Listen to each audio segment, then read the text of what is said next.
The college football experience conference championship preview and picks episode. The Sports Gambling Podcast Network is brought to you by Underdog Fantasy. Yes, Underdog is hooking up new customers. Play just $5.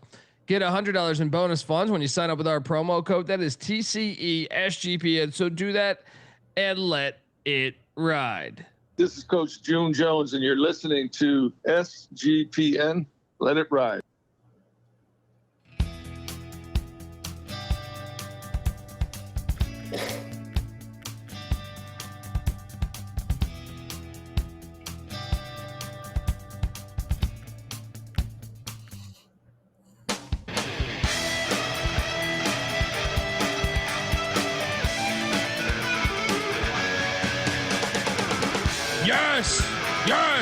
Yes. Woo! Welcome to the college football experience conference championship preview and picks. You're looking live. Let's go. Shout out to the chat, youtube.com/the college experience. Jump on over there. Hit that like and subscribe button because, man, there's just not enough games this weekend. All right. There's just not enough games this weekend. We're going to get to all the action and all that. We got coaching news. I mean, look, I feel like I'm afraid to open Twitter every day. All right. I'm just afraid to open Twitter with how much news comes in nonstop. If you're wondering who the hell you're listening to, that's fair. My name is Colby Swinging Database Dan, AKA Pick Dundee. That's not a pick. This is a pick. He was raised in the land down under, where a man thinks on his feet, speaks with his fists, and lives by his wits. When Dundee happened, he was a superstar. And you're nothing but a chameleon, lemon-headed, coward, terrorist pussy. And I'm after you, buddy. You're going to pay for it. Good night. Oh, boy. Currently sweating out a Rice, Texas State game. Nothing like a old San Marcos, Houston battle. Yeah. Got some other games going on, but the Rice one I might have accidentally put a little more money on it than I anticipated. I am joined by my co-host. He is also the host of the College Basketball Experience. We'll be going live later tonight, talking all of tomorrow's action. Give it up for former staffer at Austin Peay with the Governor, South Carolina with the Gamecocks, and West Virginia with the Mountaineers, Ryan McIntyre, aka Monetline Mac. What's up, man? What's up, man? You know they don't run the triple on the basketball court, so you don't have to put extra on. Right. That's true. They were burning us late in the year in football, man. We kept going back like an old girlfriend, right? You just kept going back, calling that number, right? Even though she's shitting in your face, you know what I mean? Just I think her name was Lindsey Wilson. Was her name? Yeah, Lindsey Wilson. You gotta watch. We're also joined by a third man in the booth, and he was off Rice early. He said, "I'm done with this Rice bullshit." All right. Give it up for the host of the Bottom Line Bob's podcast. Some know him as Scumbagger Vance. Some know him as the Bet Detective or the Man in the Box. CJ Sullivan, how are you, buddy? Good. What's up, fellas? I think if Penn State takes another week, they're going to have to get a service academy coach and run the triple option or something. They're going to have to switch something up. It's hilarious what's going on over there. And congratulations to you, Colby, for Pat Fitzgerald getting a job. I know that made you very happy. He deserved it. You know, he deserves. I mean, I thought Jonathan Smith got fired a little too early, though. But yeah, I don't think they're replacing him with anything, really, to be honest with you. But it's just funny. It's just funny that he would have been perfect for Penn State, but they're like, well, we don't really want to steer up that old, Sandusky thing there with a Shrek fucking, and you know what I mean, mix the two together. We kind of just got out of that. Like a flying squirrel, they say is good fun these days, right? Listen, he got hosed on that. We all know that. Hold on, we should talk about that. I think part of what makes college football so great is the fan bases, right? Mm-hmm. And it's been a tough week for college football with the playoff and the shit coming out of. Yep, he froze up a little bit. I know what he's about to say. He was going to. Penn State fans, did we just lose connection? You froze a little bit. I, for one, love everything that's coming out of that Lane situation, by the way. So I just love how everyone just forgets immediately who he is, and then they get instantly reminded. And I just love when someone goes up there and constantly lies to get himself out of the current situation they're in with no vision of where they're going to be 20 minutes from now. They try to run me off the road. Oh, that's awful. Okay. No one's going to check up on that, right? No police or anything like that. The police like, yeah, that never fucking happened. What the hell is he talking about? And then the players, man, they really wanted me to coach them, and it's just thinking you're not going to check up on that as well. No, we're going to ask the players. They're still there. They said you're a liar. I mean, multiple players have spoken out saying he said a bunch of bullshit to the media. He's a liar. It's what he is. He's a con man. He's an absolute fucking liar. Look, it's Al hilarious. Davis. Al Davis is a Citadel man. All right. Al Davis, I think, actually called him a con man exactly to those words. Yeah.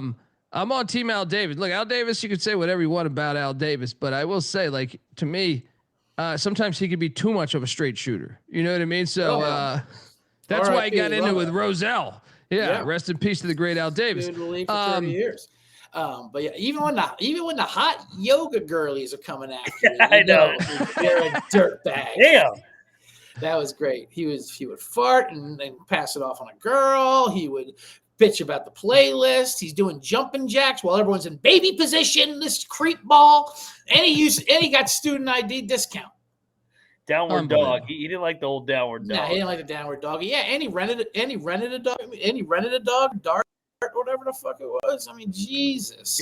Yeah, and I know. No, he was the first to do the Herb Street, I think, where he just had golden retrievers on the football field and shit for people to like him. Yeah, that's a power move these days. You get a couple golden retrievers. Right, you hit social media heavy with those. Well, he clones them like Tom Brady. He just clones those goddamn dogs. But then there's video of that of Dart, the Ole Miss dog Dart biting at Lane during practice. He's trying to act like he's fighting. He goes, "Hey, what happened to your training?"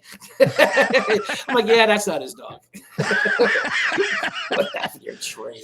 No, what I was gonna say though, because I mean, look, we have so many different topics in college football. It is a bad stain on the sport. I think some of the shit that you have all these games with coaches gone, but Penn State message boards have been fucking hilarious to just go down because they can't believe they thought they had Kalani Sitake and they didn't even. And what's great is at first they didn't even want Kalani Sitake, but then after all the other candidates came, like, we got to get Kalani Sitake, and they underestimated.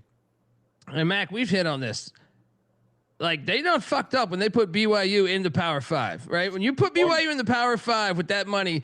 What was it? The CEO of Crumble. Yeah, I mean, I had no idea that was $1 billion company, by the way. They got Asian Mormons coming out of the woodworks.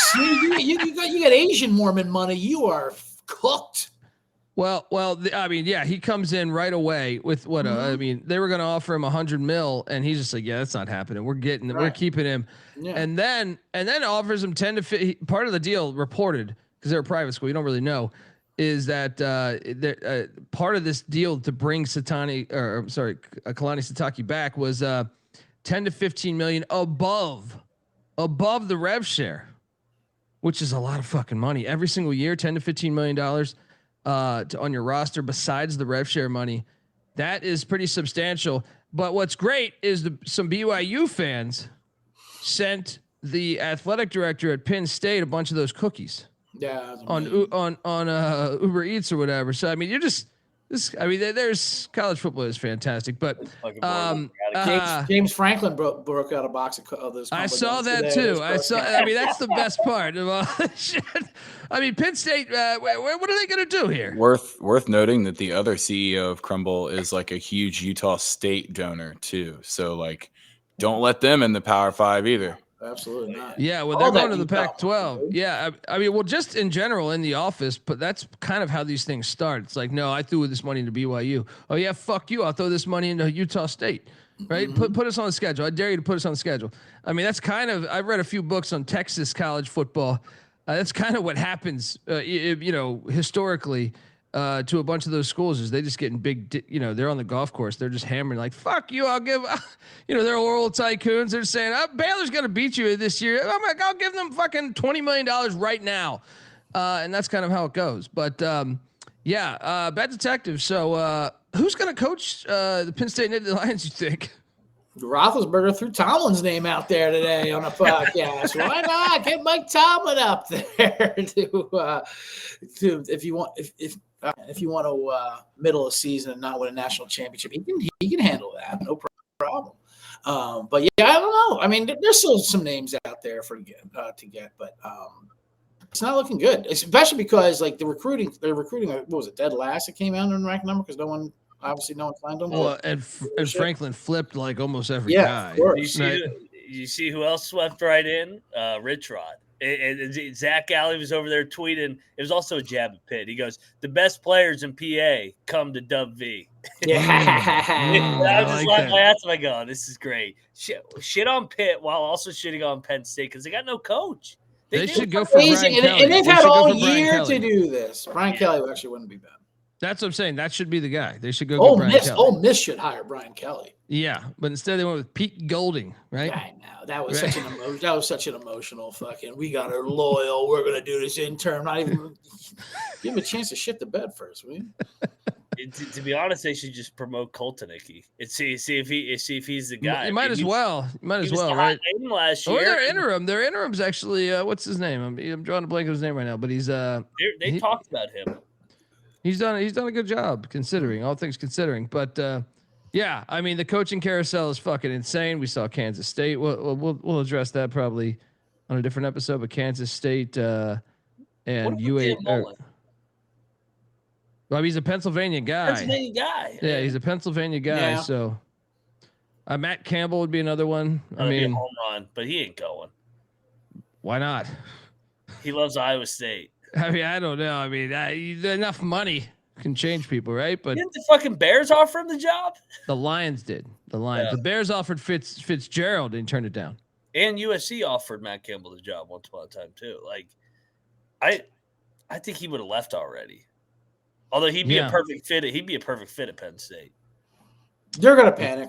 I can see him go. I can see him like just throwing the money at Dan Mullen or someone like that and just fucking bring him in. I mean, like you gotta swallow it now. I mean, you're an embarrassment. You have to do something big, Whoa! Danny Dumpshit giving us $100. Can Bet Detective repeat? Yeah, we're gonna get the look. There's a limited amount of games, so Bet Detective. What he doesn't know is he's on the fucking roller coaster. When you're on the roller coaster, you don't get off halfway. So we're loading him up all this shit. You're paying $100 for that answer. They want that answer, Bet Detective. You're gonna run from this? Danny Dumb Shit, I love you every week. Shout out, just an amazing fan, amazing contributor. But you always come up a penny short of my Dub Club fees. And I don't know how many times I got to tell you this, but NAIA analysis is 100 even and not a penny less. And I mean that when I say not a goddamn penny less. To be fair, I think that's $100 and YouTube just takes 1 cent every time. Because you got to figure that out with the big men upstairs. That's when you go to try to do it in the chat, the options are even numbers. So I'm pretty sure the big. I think they take more than 1 cent. By the way, yeah, but I think they do that right off the top. They just take that right before anybody even sees it. Interesting. I'd like to find that out actually. If people could report what they're putting in and what it's coming up on the screen. Yeah. Thank you, Danny. That'd be good ammunition to go with the other higher ups. Yeah. All right. Because if YouTube just take a cut immediately? I mean, I don't know that answer. I think so though. This is me talking to Danny Dumb Shit. Right? Okay. Look at that. Yeah, Danny, did you drop 100 or 99.99? These are the questions we need to know. All right. YouTube takes your tips. What the fuck? Old man Hasty says, I mean, a penny. A penny here, a penny there. Yeah. All right, Friday. Let's jump into this action. Anything else you want to say on the coaching front? Chris Kleiman stepped down at Kansas State. We'll get to that. Big stuff. Yeah. What do you think about Dan Mullen at Penn State? I mean, he's a Pennsylvania guy, so I mean. What do you mean? I don't think the fans would love it though. I think the fans would want something like splashier, but you're taking Florida's retread. Yeah. But the fans are morons. So you know, any fan base is they're like, oh, Florida fired him. Why the hell are we going to get him? Right. Yeah. But no, he would be good. He'd win a lot of games, I think there. I don't know if he would get over the Ohio State, you know, crisis that they've had where they've won once in like 20 years. I feel like 15 years. Yeah. What'd you think of Colin Klein going back to K-State? I love it. I mean, I was surprised Kleiman, but dude, you see what happens? You throw money into the program. You could just see Kleiman. He's only like 57 years old or something. He's like, fuck this. Right? He's like, I just feel like he had to deal with Avery Johnson and Dylan Edwards and a few, and like, I just sensed it throughout the year that it just seemed like he hated his job, right? Like this year more than ever. Like it just seemed. Now I'm curious because he's so young. Do you take a year off, 2 years off, regroup, and get back into football? I don't know because it's a totally different game than what he signed up for 20 years ago. But yeah, Bet Detective, your thoughts on Chris Kleiman calling it quits? Well, you can't retire at 57, can you? No, that's always just a step down. I mean, he's probably has something in the works there. But sorry, I was distracted by the chat there, and got to give a shout out to Patty Ice. You said we shouted out his cousin, Landon Collins, first career touchdown. We were looking for that anytime touchdown price. Oh, yeah. It binked. We gave it out as a special bonus play here. And, shout out to Patty Ice and Landon Collins. Amazing. And shout out to those Navy midshipmen on Thursday for winning on the money line. Right? We had a pretty good week, I thought, overall. I mean, The regular season ended as far as the contest goes, as we know. Did you guys finish ahead of us? Well, we might have snuck ahead by a few hundred slots in the rankings. Sure. We went 5-1-1 again. We did 5-1-1 back to back. We started throwing ties out there. We started skyrocketing up the rank. Ever since TMZ dumped the Gatorade in their 7-0 week and talked down on us from their balcony, they shit the bed and absolutely crumbled down the stretch and quit like the Florida Gators. We didn't have the freedom to play Air Force and all these other great plays. You know what I mean? Where they're off the reservation, except for that one time Kramer just randomly went off the reservation and then expected us to be cool with it. That's what happens. You hit the transfer portal, you got to play by their program, but they're paying you the big bucks for that. That's why down here in the MAC, we got the whole board wide open for us. Real college football. This is the we're not the VIP. You got to wait for the real picks on the Wednesday. We're not playing iron bowls and fucking shit. We're getting down and dirty. Well, I mean, since you're bringing it up, we did have a couple battles last week, didn't we? All right, sure. All right, I could have swore you guys went on Georgia against Georgia Tech, right? Oh man, did Georgia didn't I cover and beat Georgia you guys not there? give a shit about that game? I didn't watch that game. Didn't you guys take Nebraska and I took Iowa? Could have swore. I was on Nebraska. Hey. But you guys did have Miami against Pitt. I did eat shit there. And so, yeah. And Texas, Texas A&M, yeah. Put them in the playoff. It would be a disservice to the sport if you did not put the 3-loss Texas Longhorns in the playoff. God. How about this fucking moron spokesman who hired Silverfish for Arkansas, right? What's his name? I'm drawing a blank on his name right now. This fucking AD gets up there and he's sitting there talking about Alabama. Well, you saw that he quoted the 4th down conversion as the reason why. The reason why they jumped Notre Dame. Auburn's a 5-7 team we're 1-7 in conference. They fired their head coach. Did you see that 4th down? They got that 4th down. So we thought we should hop them over Notre Dame, who won by 40 over there on the farm in Palo Alto. What? I wish that committee show was every night. I want to hear them explain their jackassery every single night with their logic. It's hilarious. His name is Hunter Yurachek, and I think we found him. He wants to speak to this. As far as what my votes are and what my process is, I wake up early in the morning after covering a game late in the night before. Don't want to go too much into my process or logic, but I will say I appreciate. She's actually better than him. She is a little bit better because then he also said this, which I rewound many times. I should have pulled the video for the show. I forgot, but he said, "Well, the reason why Vanderbilt is staying pat is they don't have a ranked win. That's because they just won by 21 against the ranked team the week before. I mean, what? It's like, so yeah, they don't have a dominant win. Well, wait a second. They knocked them out of the fucking rankings. 7 days ago, they were number 17. What are you talking about? Right? And then he goes, well, you know, I mean, to move Alabama, you saw that fourth down. The first half, they were great. Right? What are we doing? This is just. And just talking about the road win at Auburn, where they've given teams a tough time. That's what he said. They've given teams a tough time. Kentucky went in there and won. Fucking all. It's hilarious. Just say, listen, ESPN pays us to put all these SEC teams in. You're getting them in there, okay? Regardless.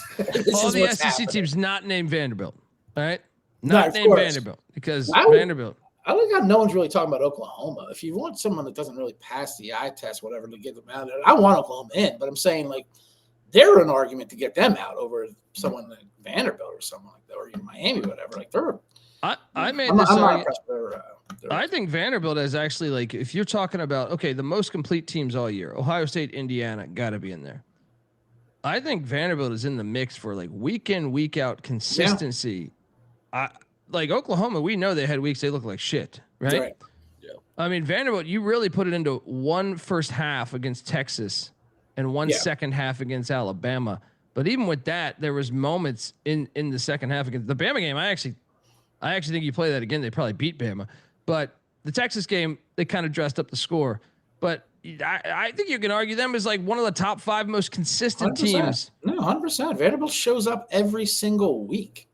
And I don't know if you've caught this. One of Sarkisian's like bullet points is we beat 3 teams in the top 10 when we played them.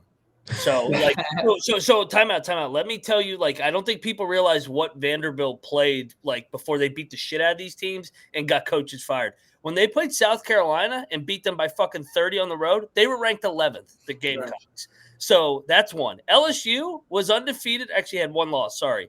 And they were ranked 10th in the country before the wheels fell off. The wheels fell off because Vandy beat the shit out of them. So they beat a top 10 team there. Then Missouri the next week was ranked 15th when Vanderbilt played them. They beat them. Then they played Tennessee, who's in the top 20. They beat the shit out of them, so they're out. So, like, this whole thing with, like, Texas has 3 top 10 wins for the first time since 2019 LSU. Vanderbilt has 4 top 20 wins. It's not their fault that the bottom fell out after Vandy beat the shit out of them. It's ridiculous. Yeah. It's everything they just pick and choose off of brands, and don't even get me started on BYU being. I mean, that one's incredible. Like, it's like you just won 11-1 in a power conference, and you're not even projected in. They have 1 loss at no, and then Reese Davis has the nerve to say, like, well, you know, it's easy. You want to earn your way in, beat Texas Tech. They did earn their way in. They've already earned their way in. Georgia's played 3 road games. BYU's played 6. What the fuck? I mean, come on. Like look, I've fucking talked to a bunch of coaches. What do they always say? Winning on the road in college football or college basketball is the hardest fucking thing to do. And you have a team that's done twice as many as 2 teams in the fucking field. And they just completely ignore that. It's all a sham. If you don't want a bigger playoff than this, you're a fucking moron. All right. I'm sorry. If you don't want a bigger playoff than what we have, you're a fucking moron. It's just corrupt. It's like a goddamn Haitian election. You know what I mean? It's like I hate any committees. Although the argument against that as well is like they can barely rank 20 teams right now, let alone fucking get them into a playoffs. You know what I mean? Like it gets bad once it drops off there, but still, I mean, I hate any committee. I don't even think they really watch that much college football. That's the problem. I feel like you should have to. Not. You should have to video. That's why I want this show nightly. Yeah. You should have to videotape you watching the games. Like in this day and age, to make it qualified, you should have to hit a certain amount of hours of watching the games. Same goes for basketball. Yeah. I mean, basketball still has corruption too. You're always going to have corruption, but you cast a big enough net to counterbalance the corruption. We saw North Carolina. They weren't even sniffing. The bubble last year. And they're like, no, they're in. And then you look in, who's the chair of the committee? Old Bubba's over there smiling in the corner. He's like, he gets a $1 million bonus for his team making the NCAA tournament, and he's in charge of putting the team to the tournament. That might be a conflict of interest if I've heard of one. Jesus Christ. You're always going to have that, Kevin. You're like in the field of 68, you have teams arguing to that like a couple years ago. No matter what you set the number at, or whoever's right below, it's going to. But you got to cast a big enough net to counterbalance the corruption, because it's just not. They change the goalpost by the week, right? By the week they change the goalpost. You have no idea what you're doing. They're just going off of name brand TV money and ignoring. Right now, they're ignoring even the fucking head-to-head matchup. That's another side of this that's great. Is Sarkisian saying like, well, we didn't have to play Ohio State, and then Miami's sitting there saying like, what are you talking about? Well, we played Notre Dame. We didn't have to play Notre Dame. It's both sides of the spectrum here. It's like we played Notre Dame. They're valuing it as nothing, and he's over there saying, well, they're docking us for the Ohio State game. Well, apparently some of these mean nothing. Some of them mean something. Yeah. It's all ridiculous. It's all ridiculous. Real quickly, that was a battle you didn't bring up. Me and Mac were on Texas, by the way, last week. No, he brought it up. I did. I went like this. Yeah. Well, I'm bringing it up for the second time. It's just two of us. But also, fuck Sarkisian. What a he's such a bitch. He's ridiculous. Annoying. He complains about everything. Well, fine. We're just not going to play big games anymore. Remember when he didn't show up for practice because he was shit hammered, and then he sued the university for getting him fucked up? Well, you know, it was your company card. It was your company card at the bar. All right, what the Cuddy Sark. I actually quick story. Cuddy Sark. That's something Lane would do. Yeah. Cuddy Sark. I met a guy out the other night. Right now he runs head of security for the mayor in LA, but he used to run head of security for Sarkisian at the USC coaching staff. He was head of USC coaching staff. He said his only job with them was to go get him booze. Just go out there and sneak him alcohol and just bring it in through the back door. He's like, he was fucked up all the time. That's great. Yeah. I had a buddy. I kind of liked it after that. It's always the best when you hear that shit. Yeah. Like I have a buddy. He's like the easiest security job I ever had. Well, you know Michael Moore, like the dude in Hollywood that hates football, right? Yeah. Michael Moore is like, remember he made a documentary. He's like completely anti-gun, anything. Mm-hmm. My buddy did security for him. One of the first requirements, hey dude, you gotta have a gun on you at all times. You goddamn right? right. Fucking hilarious. Fucking hilarious, right? Just classic shit. All right, let's get into the stuff. We got a bunch of games this weekend, so look, folks, want to tell you that the college football experience is part of the Sports Gambling Podcast Network. This is the last week of our merch holiday sale. So if you want to get yourself a Man in the Box t-shirt, yes, or a Eat Shit Pit t-shirt, or a Pick Dundee t-shirt, get on over there. College basketball experience, hoodies, everything. We're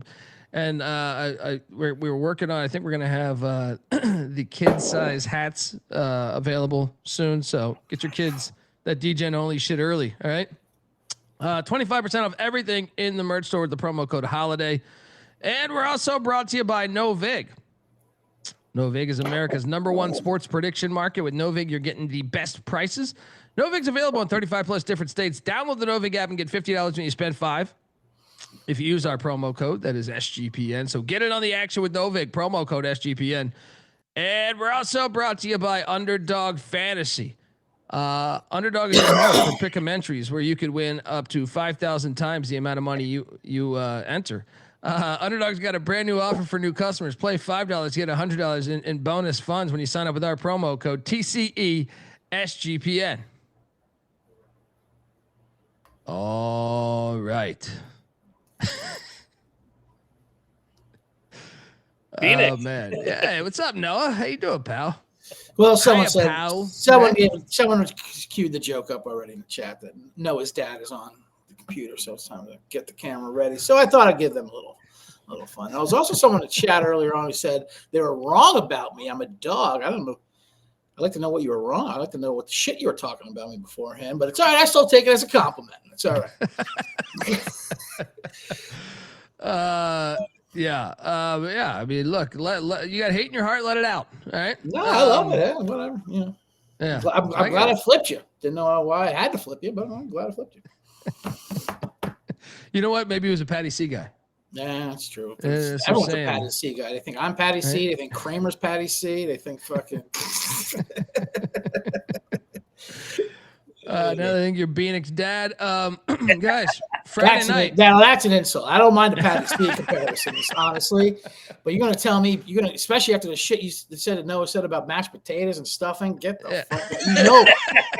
That's how you know he's not my bloodline. That's how you know he's not my son right there. I don't need Maury Povich to come in to tell me that he ain't my fucking kid. This guy doesn't like stuffing or mashed potatoes? Yeah, he might as well be fucking Puerto Rican to me.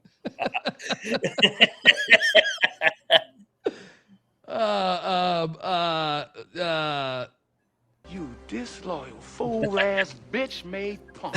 I was looking for the what the fuck is that, but I couldn't get there fast enough. What the fuck? This this country-ass motherfucker. Guys, we get a rematch here of two first-year coaches who have absolutely killed it in year one, way better than anything I projected, and I think I was on the over on KSU, but. Kennesaw State they were in Jacksonville, Florida just on November 15th. They lost by 9 through 4 interceptions that game. Now they're back there. And look, in that game, they were back on November 15th. They were 3.5-point favorites. Now they're 2.5-point favorites. So Vegas saying, that game was bullshit. All right. Was Vegas part of this committee? What's going on here? That game was complete bullshit. Kennesaw State's laying 2.5. Charles Kelly doing a great job with Jacksonville State. Jerry Mack doing a great job with Kennesaw. I've heard his name out there for the Memphis job, potentially being a Memphis guy through and through. But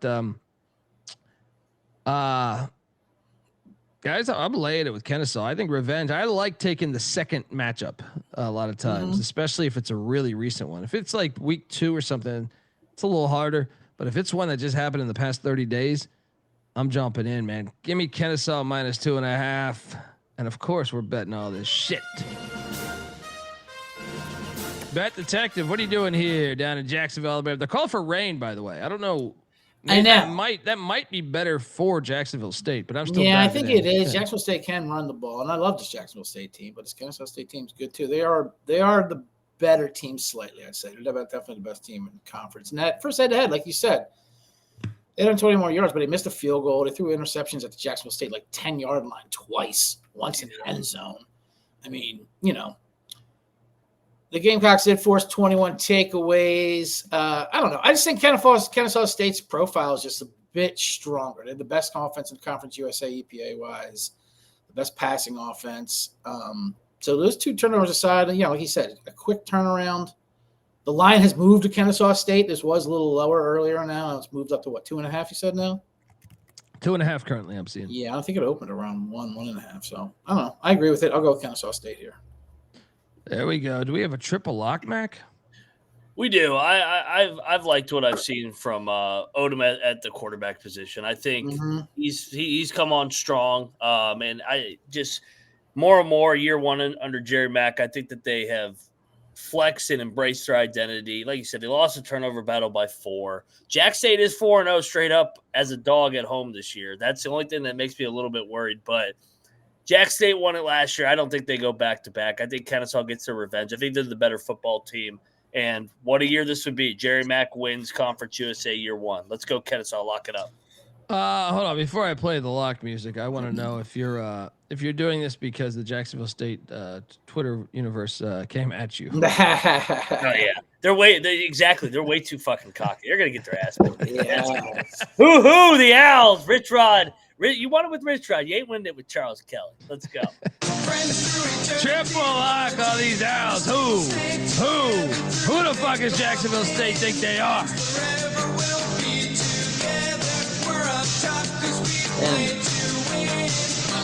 What's up? And just to clarify here, Benny Workos is Rocker is CJ's son. That's probably come from my Puerto Rican line that I just dropped earlier. I just want to clarify on that. It was not a slander at the beautiful Puerto Rican people. I once dated a girl, went to a Thanksgiving, Puerto Rican Thanksgiving, and there was not a lot of potatoes and stuff. I'll just say that they prefer different sides in that region. Growing up on the East Coast, that's who the Latinos were around us. Great people. No slander against them. Come Thanksgiving, though, I want some potatoes and stuff. Sometimes. Me too.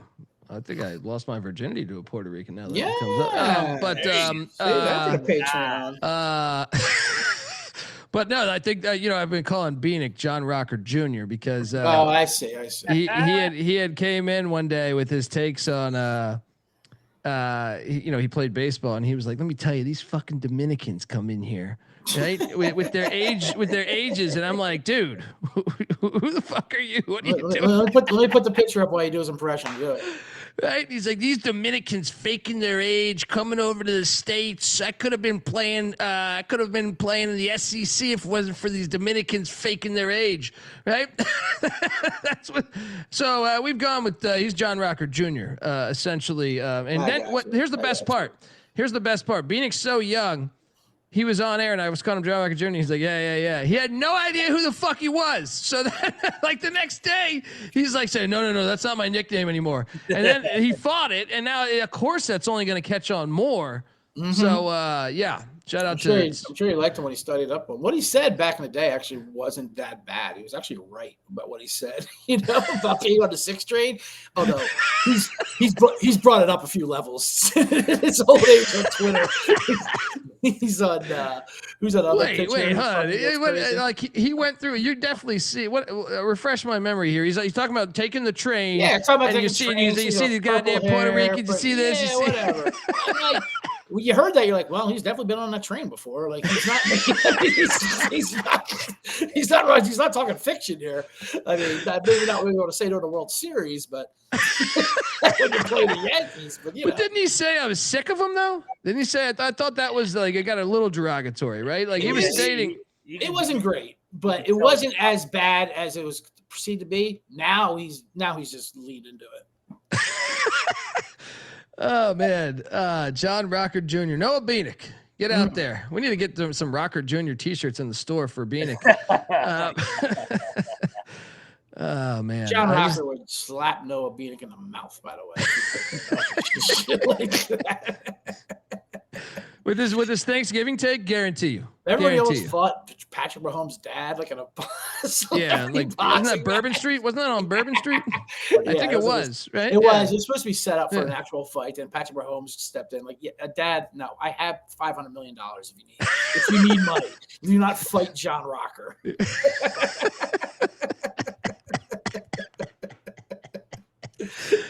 Oh man! So that concludes our triple lock on Kennesaw State. Next up, Beanick. I'm sorry. No, it is Beanick. Troy, JMU in Harrisonburg, Virginia. JMU's laying 23.5.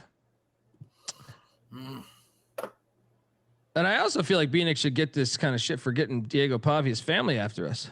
Yeah, right? Now he's going to win the fucking Heisman Trophy. Now I wonder why he really tweeted that Diego Pavia sucked on our account. Right? He's sitting there. I know what I'm on to you, Beanick. All right?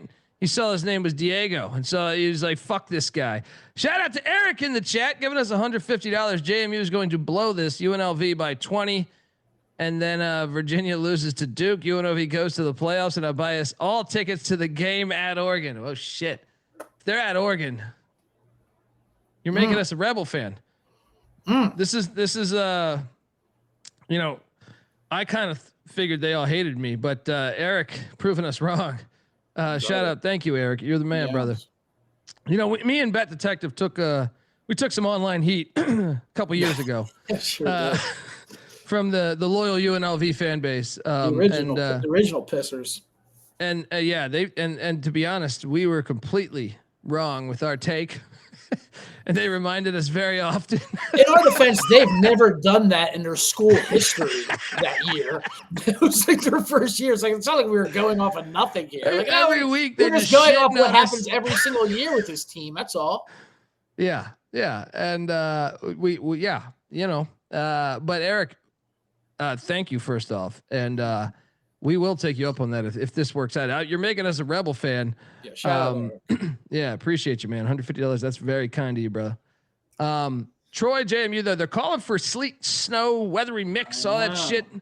And by the way, so we got rain in Jacksonville, Alabama. We got some potential snow here at Bridgeforth Connect Stadium. The last time they played, JMU only won 16-14. Mm-hmm. Kurt in the chat. And that was last year. Someone had a great tweet today.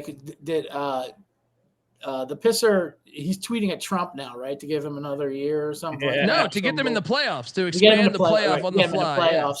Yeah, she's like, do an executive order or whatever to get us into playoffs. And someone retweeted, yeah, if he sees your first name, you'll get an executive order on it. Ice. Yeah. Diego, take it easy. Lay low for a while, Diego. Your Twitter account's about to be shut down. But you're ready to learn Rio Grande.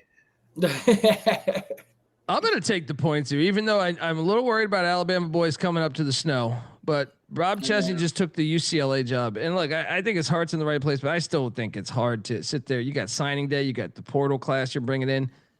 I think it's human nature, even if your heart's in the right place, that you're not going to be as focused as you could be. There's only so many hours in the day.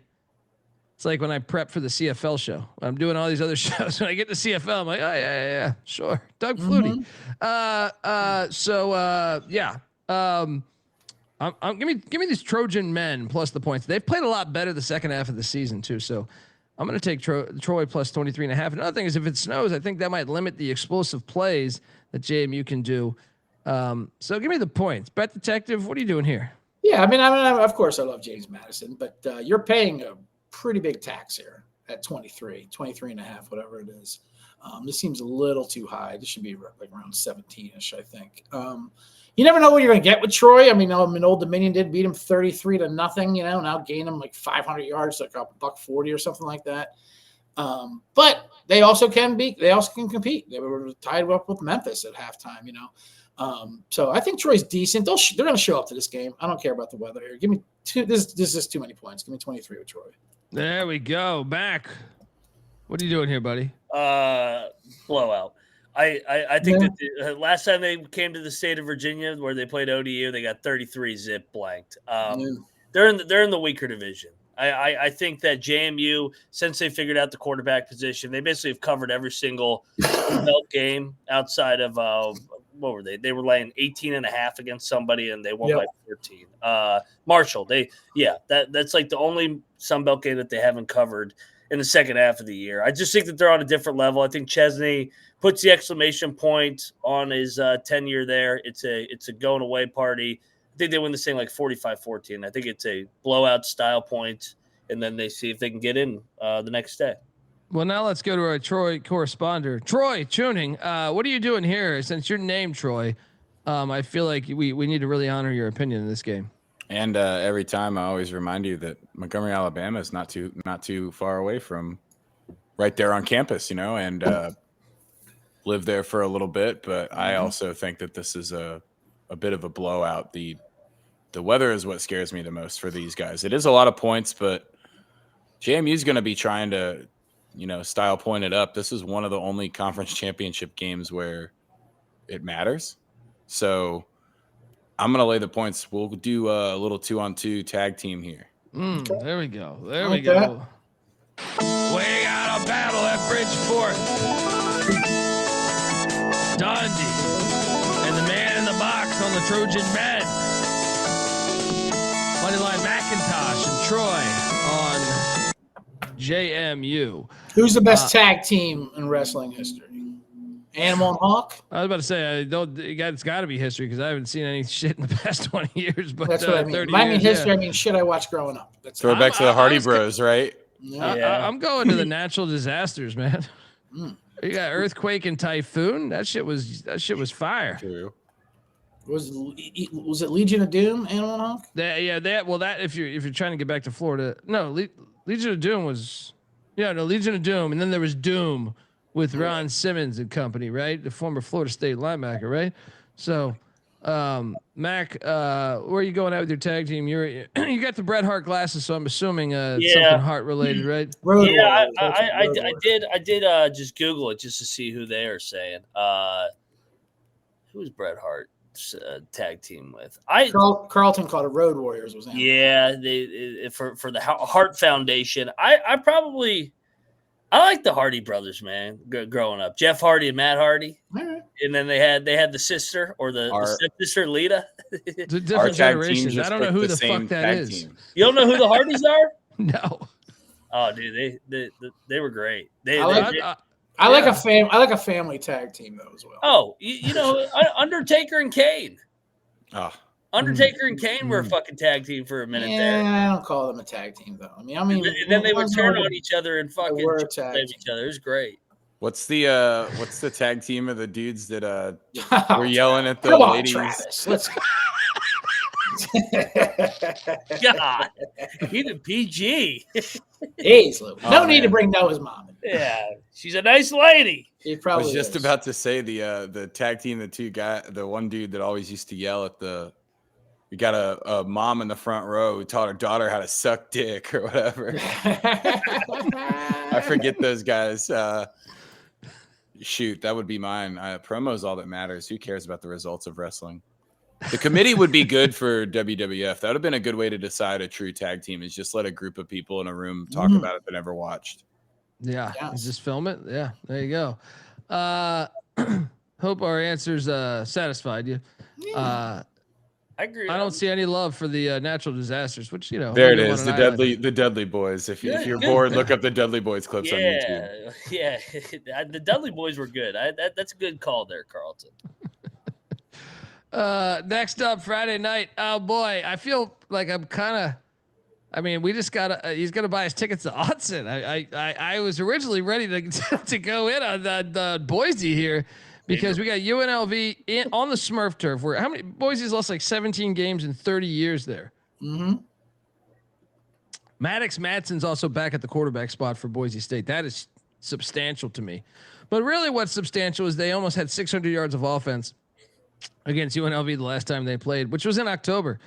And they ran for 300 yards. Yep. So as much as I will be rooting for us to get to Autzen Stadium, I have to take Boise State. They're calling for snow, by the way, too. Is it's supposed to be rainy. Yeah. It's supposed to be rainy, damp, foggy conditions, low 40s. So I don't know if it'll hit snow, but weather will definitely be a huge factor. Yeah, I mean, what did it say at night? 29 degrees. Is that what I see? Mm-hmm. So, yeah, okay. I'll take Boise State. I'll lay the 4.5. Lock it up. Bet Detective, what are you doing here, buddy?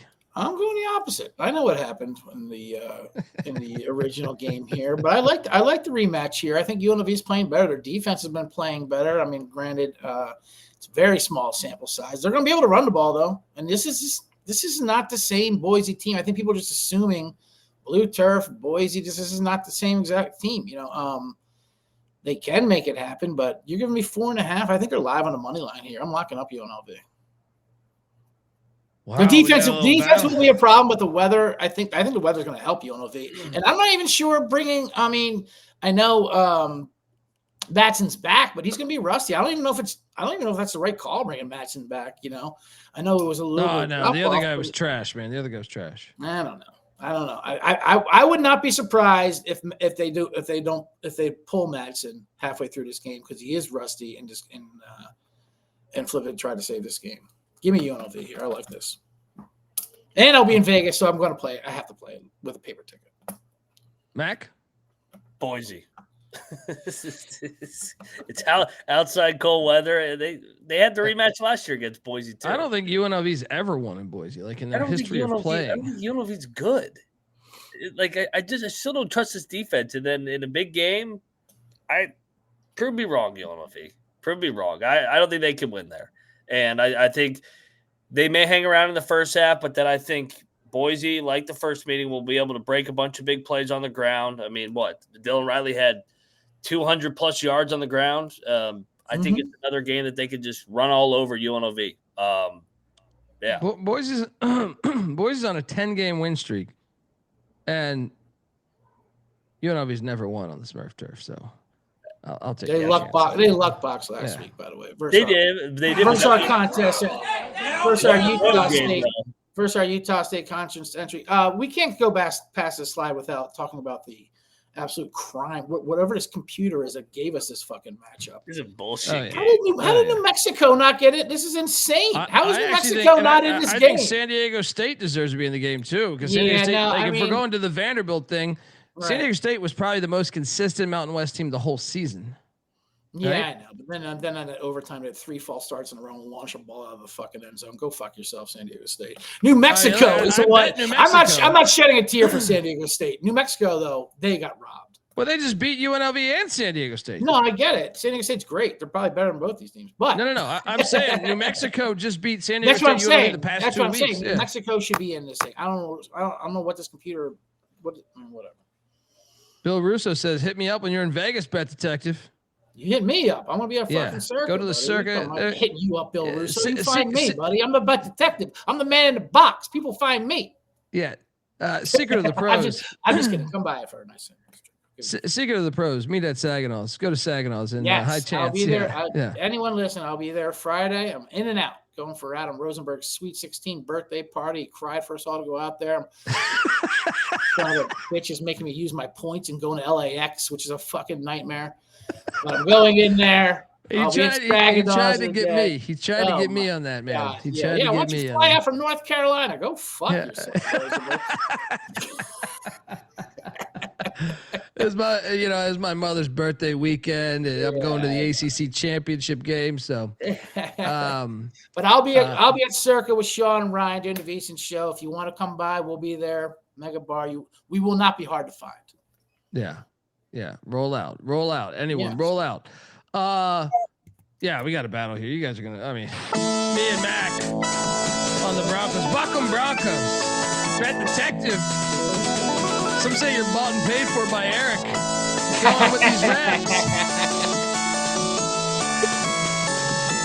4.5. I'm grabbing there.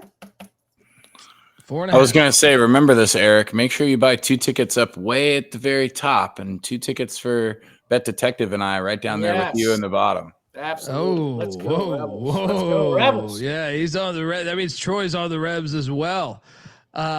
This is the fake sharp play of the weekend. I was at a Rebel game this year. I was on the other side with UCLA, but I was there live and look, me and Mac were in Vegas. Those fans are mouthy, I'll say that. We were slightly hungover and missed the Idaho State game that we were supposed to go to, but we did go to Evil Knievel's pizza spot, and we couldn't get them to like, they love their Vegas football so much that they couldn't find the game, didn't know they were playing. and I hit on the first half money line with Idaho State against these That's frauds. true. That is true. I was like 12-1. Yeah. That Evil Knievel, you been to that shit, Bet Detective? The Evil Knievel pizza spot there? That's pretty decent. It's pretty decent, it's man. Great. Yeah. Good deal. Slicing a beer there. There you go. Get on out there if you're in Vegas. Next up, this game, which I think is the hardest game to handicap the entire weekend, because both coaches. So this is Oklahoma State against Florida. You got North Texas, who their coach and general manager are now in Stillwater. And you got Tulane, whose head coach is now in Gainesville, squaring off in New Orleans. They're calling for rain in this game too, or at least they were yesterday. I haven't checked it today. Yes, weather's supposed to be an issue. Rain in the forecast. That's Friday night, so we'll see how that handles the turf at Yeoman. Yeah, shout out to Sammy, who's at UNLV too. That stadium is just awful. Yeah, it's the worst. I have it power rated at 136 out of the FBS. Carrier Dome slightly above them.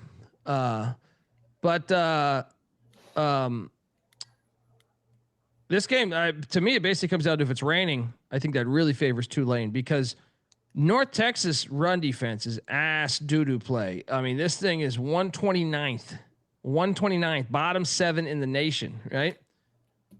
Tulane loves to call quarterback power with Retzlaff here. If it's in the rain, I think that's a huge advantage for Tulane. But I think this game's incredibly hard to cap because of the motivational side. But I do think it'll be lit. Tulane says, hey, we're losing Sumrall. These fans want to come out. They want to be a part of the college football playoffs. You got the home edge. You got the better rushing team. Give me Tulane to get this thing done. It seems a little chalky. But, Bet Detective, what are you doing here? I'm on North Texas here. I mean, they've been a wagon right now, and I get it. Tulane's been there, done that. They're at home. They have a better kicker too. They have a really good kicker, which comes in handy in these kind of games. But this is going to mean a lot to North Texas. They didn't get to the goddamn playoffs. I mean, this is winner's in. Winner is in. Absolutely. That's why it's such a strange game and such a bad stain on college football. It's like, right. I find it really hard. Like, I mean, like, these coaches, like, you normally put in so much work into the game plan, into everything. Mm-hmm. Like, I mean, these guys are in the, like, these days, you got to be talking to like 20 around the clock to Oklahoma State, to Florida. Oh, yeah, can you come play here? Are you staying here? Can we get you to stay? Oh, you were going to recruit? Like, you can't be that focused on your fucking game plan. Yeah. I mean, it's well. I trust North Texas to be able to run the ball actually better than Tulane can. I mean, Retzlaff is their leading rusher. I mean, they can still. That's what I like about it. See, North Texas actually, like, statistically is the better rushing team. I don't actually think they're the better rushing team. Yeah. I think North Texas had a better schedule. Mm-hmm. I think you're downplaying their defense though as well. They're 47th in yards per play allowed. But they have the number 11 pass defense. It's the rush defense at 129th that scares me for North Texas. Sure. Yeah. But their offense is just, they're putting up 50 a game. I just think this is going to mean a lot more. I mean, it's going to mean a lot to both, but I think North Texas is on a mission right now. I'm not getting in front. But I think the line's telling you everything. Them laying 2.5 at Tulane. You're going with an air raid team in the rain. Give me North Texas. I like what Cassidy's doing for sure. I mean, he's great.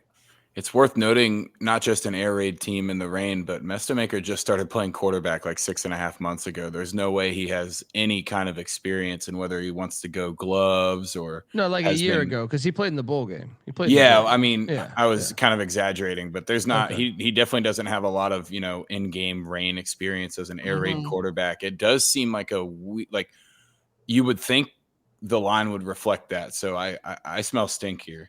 Well, no, I mean, I think Vegas is probably – I think it's very hard to understand the motivation of both these locker rooms. In a way, I think Eric Morris has said less, meaning I think he might coach longer. Where Sumrall, I think this is a one and done for Sumrall. So in that regard, maybe you give North Texas locker room a slight edge because they might see it out through the season, or at least, they haven't gave us the information, at least that I know. maybe they've said something the past couple of days. I didn't do a deep dive on that. Shit, what do you want? Cassidy's better. Yeah, I'll take Tulane. Mac, what are you doing here? Did you see the video today of Sumrall in the Florida office? No. That shit's brutal. I'm on North Texas. I think they should be 12-0, to be honest. They played one bad half against South Florida where they had all those turnovers. I agree that the line is telling. I thought Tulane would be favored. Me too.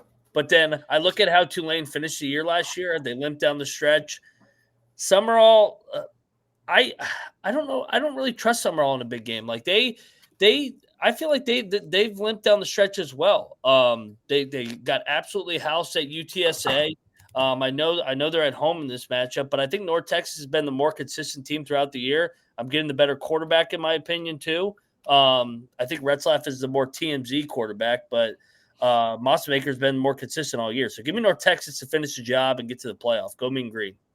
Look, we're going to battle, but I'm saying North Texas, part of the handicap this year on why we took them and why we said they could get to the playoffs is they played nobody. So the better team all year, I'll fight that because Tulane actually beat Duke, actually beat Northwestern. Those are two bowl teams, and one might be the ACC champ.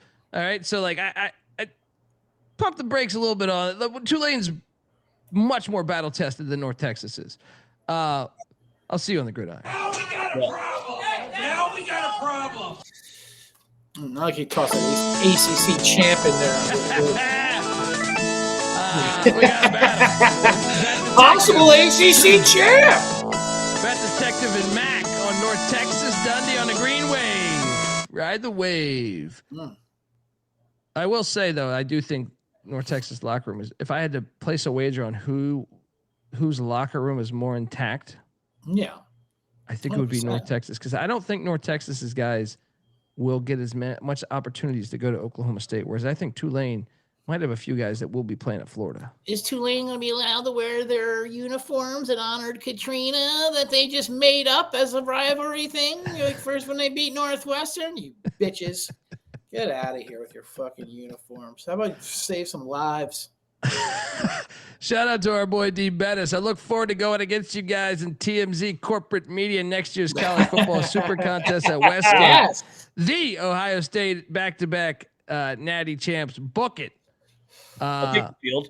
I have a feeling Colby might drop down to the JUCO level and enter try to get in a Mac in the Box entry here. Well, we offered him a slot. He turned us down for the TMZ. I have been in talks with former host of this show, NC Nick, about having.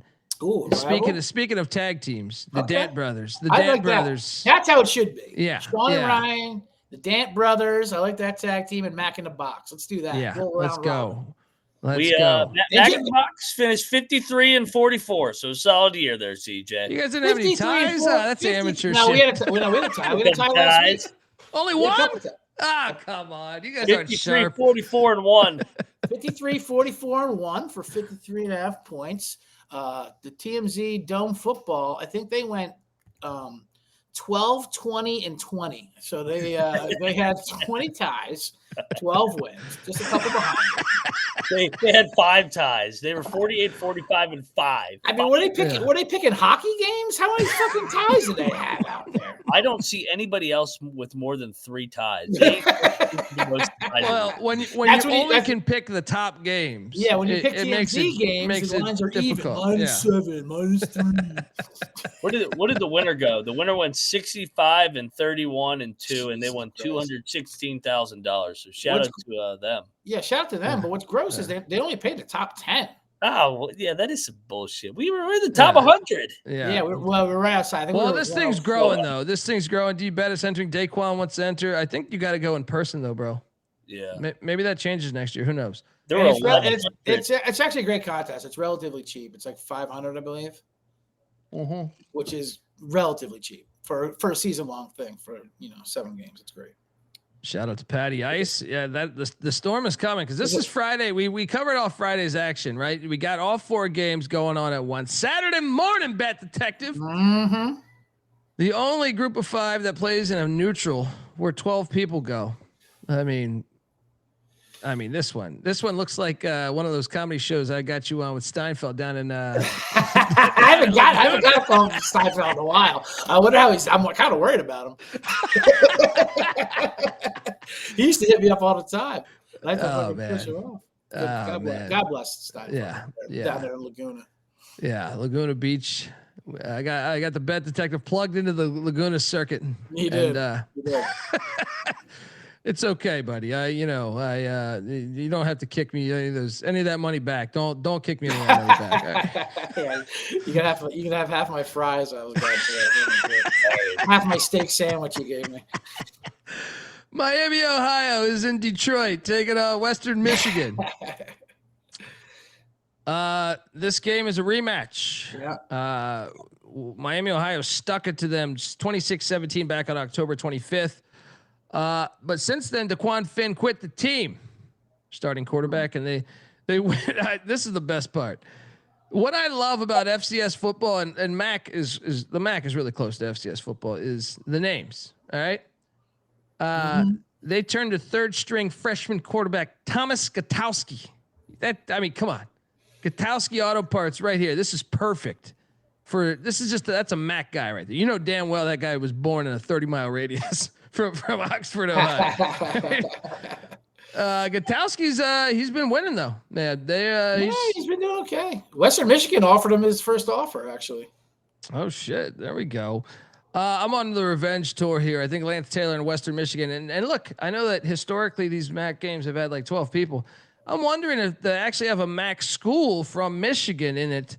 Could we get 24 people? So, give me Buckham Broncos and Lance Taylor to get this thing done.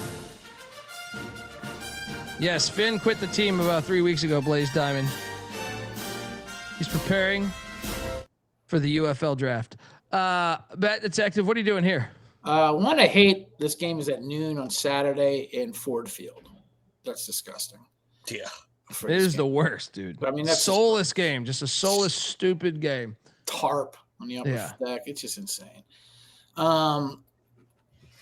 Western Michigan ball control team revenge angle. I really like Western Michigan here. I mean, I don't want to lay more. What's the line at now? 2.5. They're laying 2.5. That's as high as I'll go. I would rather play the money line here, but I think Western Michigan wins this game. It'll be tight. It'll be. Miami, Ohio does have the better defense, but Western Michigan.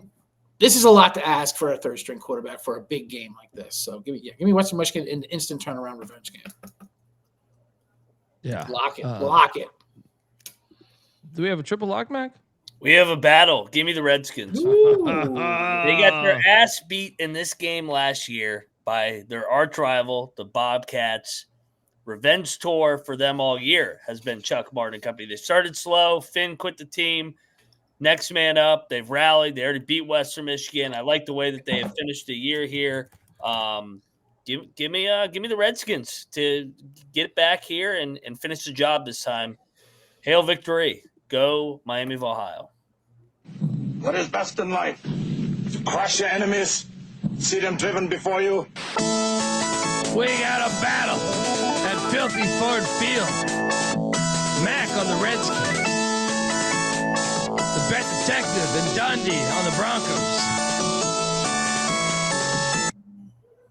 Next up, this is Saturday day. Oh, same time. This is at noon kick.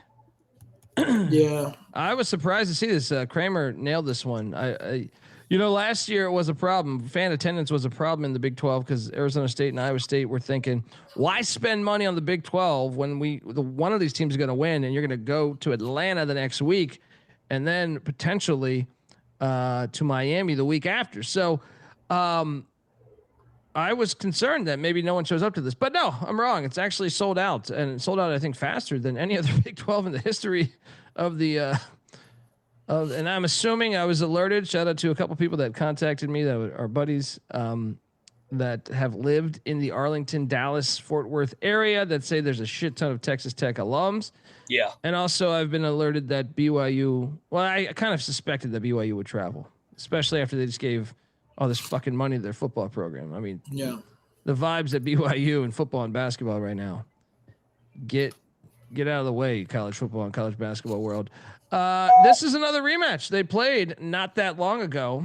It was November 8th. Texas Tech won 29-7. One of the things that I do find fascinating about that particular game is Texas Tech only outgained them by 113 yards, despite dominating the game. I watched that game, and I was just like, man, they're fucking them up. But I guess they should have won by more. Yeah, but one of the things I'll say is Jay Hill and BYU had a pretty good game plan, and I really felt like defensively BYU really made Texas Tech struggle in the red zone. That's key. And Texas Tech's not great in the red zone, and BYU is very good defensively in the red zone. That's why I think 13 in a rematch. And listen, they gotta be pumped with Taki coming back. I think that's a boost for them, Well, and they're getting $15 million above. I mean, like all those players are going to get some of that money. So I think vibes are good. Right. And the motivation is 1,000% on BYU side here too. Everything I was thinking about just a rematch, playing, you're in the playoff, winning, you're in the playoffs, everything about it. I was thinking about this. We know Texas Tech, if they lose, they're not going to fall out of the playoffs. No, they'll lose their bye, but they'll be out. Doesn't it make more like at some point someone's going to do this? Like I read that South Bend made $100 million, the city, right? We got a knock on the glass here from Troy. Oh, I'm just pointing out that Dundee's on the real detective right now is Dundee's on the scent. If you're going to get teams kept out of the playoff, why wouldn't you also rig it to get a second team in? Well, that's what I'm saying. So you get a percentage of that. So first and a home game. That's what I'm saying. So first off, like I believe I read an article that said that Notre Dame, that South Bend, the surrounding areas made $100 million based off of them hosting. Yeah, they estimated that at $100 million, right? And you're sitting there like, damn, right? And then a lot of those local businesses give into your NIL. So if you're Texas Tech, I know they don't need money because Cody Campbell and a couple of his other guys are super rich, but they'd like some of that back. Yeah. So if you lose this game, if you just are not motivated, then you potentially are hosting a game. You feed the ecosystem for your entire Lubbock area, right?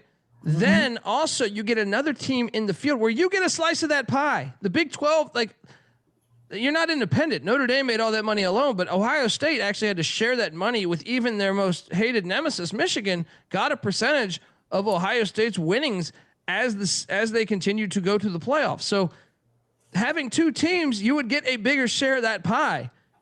At some point, someone's going to do this, especially with how crazy the conference affiliations have been, over the past couple of years. So, but I'm on BYU anyway because I think they're going to be super motivated. And I think I just think the offense will be a little bit better this time. Yeah, I think you have a perfect storm of the finally the chance of a conference that, Texas Tech, you might want the bye, but in terms of the actual money split of the conference and then maybe getting to prove something, I mean, imagine if BYU gets in and wins a playoff game and it's like, well, yeah, no shit. They won 11 regular season games. They should have been in the first place. It helps your argument going forward too. I think this might be the moment that you're talking about, Dundee. Well, I mean, look, people are saying, what are you saying? Collusion and tanking? Not necessarily. You play your players, but I don't know that they're going to be playing. You might keep it a little more vanilla for the playoff. I don't know. Sure. And I can definitely see him set in the second half, especially with the banged up quarterback there. They don't want to fuck up their playoff chances here. We're not saying they're going to lose outright, but I'll take the 13, no problem in a rematch. Listen, I get that Texas Tech does everything BYU does, but better. So it's not a great matchup. But I mean, all of the motivation is on BYU side. I wonder what the splits will be crowd wise. 60-40 Tech. Yeah. Tech has a shitload of fans in Dallas. This is also a dream season for them. They're going to play to win. They like McGuire is a Texas guy. This does mean something, but I'm on BYU in the rematch. Sataki and company, you mentioned it. They had some bad turnovers that kind of led to that game getting away. They got to find a way to get LJ Martin going on the ground to create some balance for Bachmeier and to limit this pass rush a little bit that Tech got. But this is the same fucking line as it was in Lubbock, and this is not a true home game for Texas Tech. The Mormons will show up on Saturday. They'll come out of nowhere. I think this is going to be a fun-ass game like the K-State TCU game was when TCU played to win, but K-State was the more desperate team. Baylor, Oklahoma State. We've seen some classic in these Big 12 title games. I think this comes right down the wire. I think BYU's live on the money line. I think they have a shot to win this and shock the world here. Texas Tech was 7 of 19 on 3rd and 4th down against BYU. They played horrible that day. And it was also college game day in Lubbock. No, I'm saying Texas Tech was 7 of 19. Oh, so like Jay Hill. Yeah. No, I'm saying like Jay Hill did a good job. It was the offense that gave Texas Tech the opportunities. I thought the defense actually did somewhat of a respectable job that game for BYU to keep them somewhat in that game. I'm also correlating this and locking the under up here too. Yeah. It's going to be a fun game. Yeah, it will be. So finally, we get a little go triple lock, huh? Dr. Pepper halftime challenge, the Big 12 game, of course. Oh, yeah. Unless you're a Texas Tech fan, you better be rooting for BYU on Saturday. Fuck this TMZ corporate fucking playoff committee. Let's go BYU. Shock the world and stick it up their ass. Who should be in the playoffs win or lose in this game? I know. They should be, but we know this is a rigged fucking system. Really Anybody that says BYU. I was just going to say, the committee guys, they don't even mention BYU. Like, as I said, you know what I mean? They don't even mention their resume. Yeah, everyone mentions Alabama got ripped. Got the bad end of it last year. It was BYU last year. It was not Alabama. Alabama had no business being in the playoffs last year. BYU should have been in. Same for this year. Yeah. They wanted SMU last year. This year they win 6 fucking road games, and Arizona. They wanted Arizona too, and they beat Utah, who's right behind Texas in the rankings. Their only loss is in Lubbock, and they're just like, oh no, you're behind Notre Dame, even though they play powder puff fucking schedule every other goddamn week. Triple lock on BYU.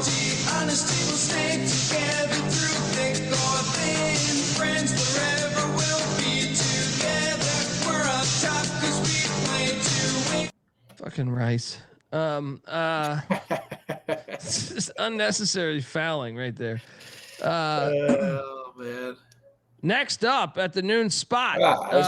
There's no break between FCS. I need a fucking drink. All right, here we go, folks. What to tell you? The college football experience is brought to you by Rhythm. Rhythm has crushed it this college football season, especially on the props.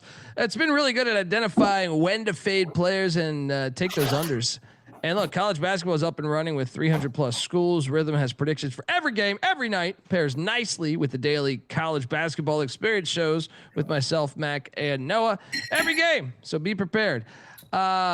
Super easy to sign up over at Rhythm. They run predictions off the house model, or you can make your own and play with the sliders. So check it out. With so many sports and the holidays, this makes it easy to get an elite prediction on a game. So you can focus on other stuff, you know. Use the promo code SGPN25 when you download the Rhythm app. That's RITHMM for 25% off your first month. Download Rhythm. Use that promo code SGPN25. Shout out to the great Robert Martin giving us 5 stars. Love it, Robert Martin. All right, we got a rivalry that's 122 years young. All right.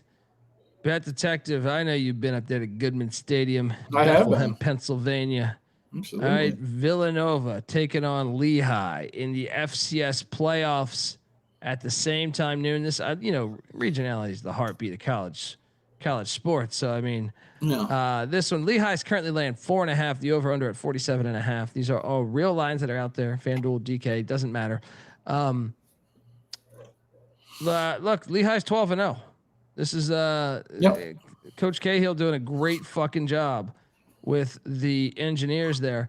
And they're led by their star running back, Luke Yoder. May the force be with you. Yes. Luke Yoder is fucking awesome. And they're taking on Brian Westbrook and Howie Long's alma mater. Villanova's been a power. They've been a power for years. They won the Natty, 15 years ago probably.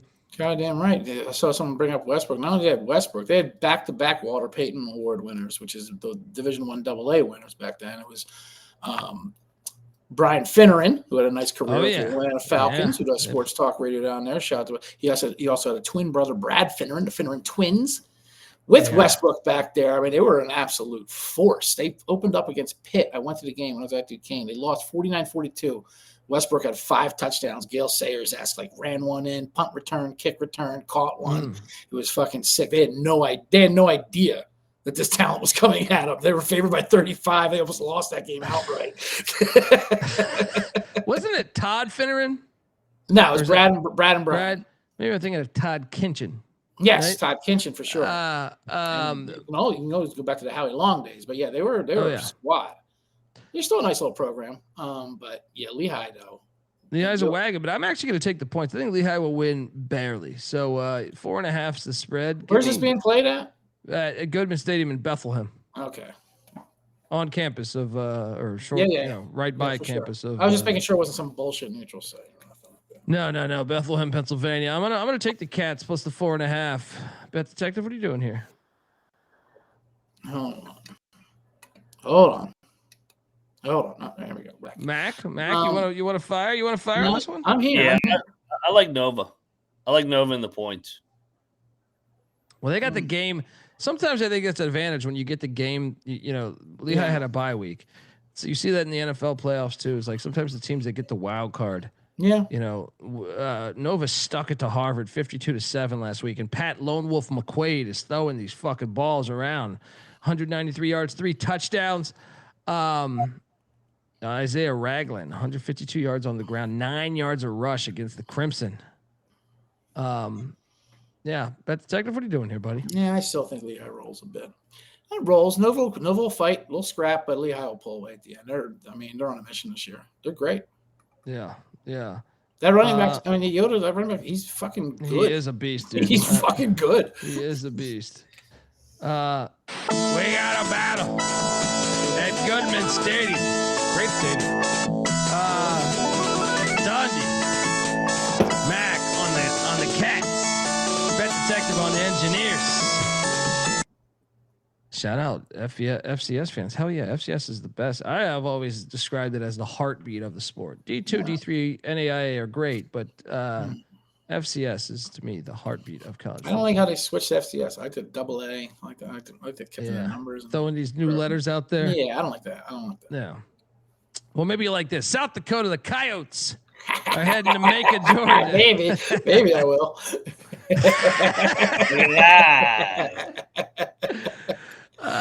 They're going to Five-Star Stadium, Bet Detective, to take on these Mercer Bears. Mercer is an interesting story because, they opened up. They should have lost to UC Davis, but lightning ruined that game. Well, how ridiculous that they couldn't play that shit. They were like in the fourth quarter with 9 minutes left, getting their ass whooped by UC Davis. And all of a sudden, no, game's canceled. It's canceled. Then they got upset by Presbyterian, which was unbelievable. But then they made a quarterback change, and they've won every game since, with the exception to the most recent game, which was at Auburn, where they were up 14-0, but they switched over to Braden Atkinson. Yeah. And Braden Atkinson has been balling out for them. He threw 5 touchdowns the last time he played an FCS opponent with the Chattanooga Mocs. He's a nation's second leading passer. Yeah, I mean his stats for the season are pretty ridiculous. I think he's got 35 on the season. Yeah. And remember, he didn't play multiple weeks. So meanwhile, the South Dakota Coyotes, in similar vein, they had 4 of their 5 offensive linemen taken in the portal in the second cycle. They were prior to that, they were the preseason number 1, but those guys all left. I think one of them starts at Vanderbilt. And then, they had to figure it out. They went to the D2 level, to the lower FCS level, and brought in offensive linemen. Took a while to get on the same page. They start Aiden Bowman, who started some games at Minnesota at the quarterback spot. But they were out the gate. They lost their first. They got blown out by Iowa State 55-7, and then Lamar took it to them. And they kind of just had issues, I would say, the first month of the season, despite even, winning a couple games, but barely got past Northern Colorado in overtime. But they seemed to turn a corner late in the season. As they won the entire month of November, and that includes wins against North Dakota, South Dakota State, Southern Illinois, and Drake. Those are playoff teams for the most part there. So now, when you go to Five-Star Stadium, when they never played in the history of their existence, they're catching 5.5. They're plus 180 on the money line. Something's got to give here. I like the team that played last week. So give me the Coyotes plus the points, but I'm quite fascinated by this game because I don't feel extremely confident, but we only have a limited amount of games, so I will bet this. Bet Detective, what are you doing here? All respect to South Dakota and their running back L.J. Phillips Jr., who's also a great running back in the FCS. I think he's the 3rd leading rusher in the country. Yeah, buddy. But I like this Mercer team a lot. I was on them versus Auburn. I was counting my money when they were up 14-0, taking the points. And then they went up like 70. You probably love C.J. Miller, their running back. C-generate. Yeah, he is a C-generate. But Mercer does have the number 4th rush defense in the FCS. So I think I'm not going to say they're going to shut down Phillips because he's awesome. But if you can make them one-dimensional, it's going to be a problem because Atkinson will light them up. So this Mercer team, they're ranked 30 spots above South Alabama, real Division I team. So I think Mercer wins by double digits here. Lock me up, Mercer. There we go. We got a battle. Mac, what are you doing here, buddy? I'm on CJ's side here. I like Mercer here. The early start for South Dakota. I like this Mercer offense. I think they roll. Now we got a problem. Now we got a problem. We got a battle at Five-Star Stadium. Dundee on the Coyotes. Mac and the Bet Detective on the Bears.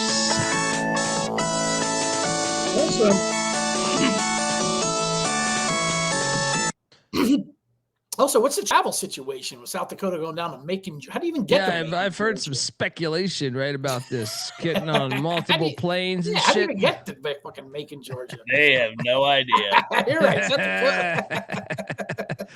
Remember when Beanick was telling us that Oakland University was going to take a bus down to Florida?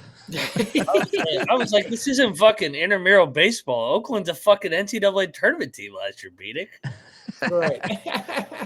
Maybe the Coyotes' best route's taking a bus. Much bigger roster than basketball, but look, they love the Coyotes running back. Yes, L.J. Phillips. Yeah, is he Lawrence Phillips' kid? That's what I was thinking, man. I didn't double check that, but I have nightmares of Lawrence Phillips. That was a different era where you could didn't he drag his girlfriend like down a flight of stairs and then he played on Saturday? That was a misunderstanding.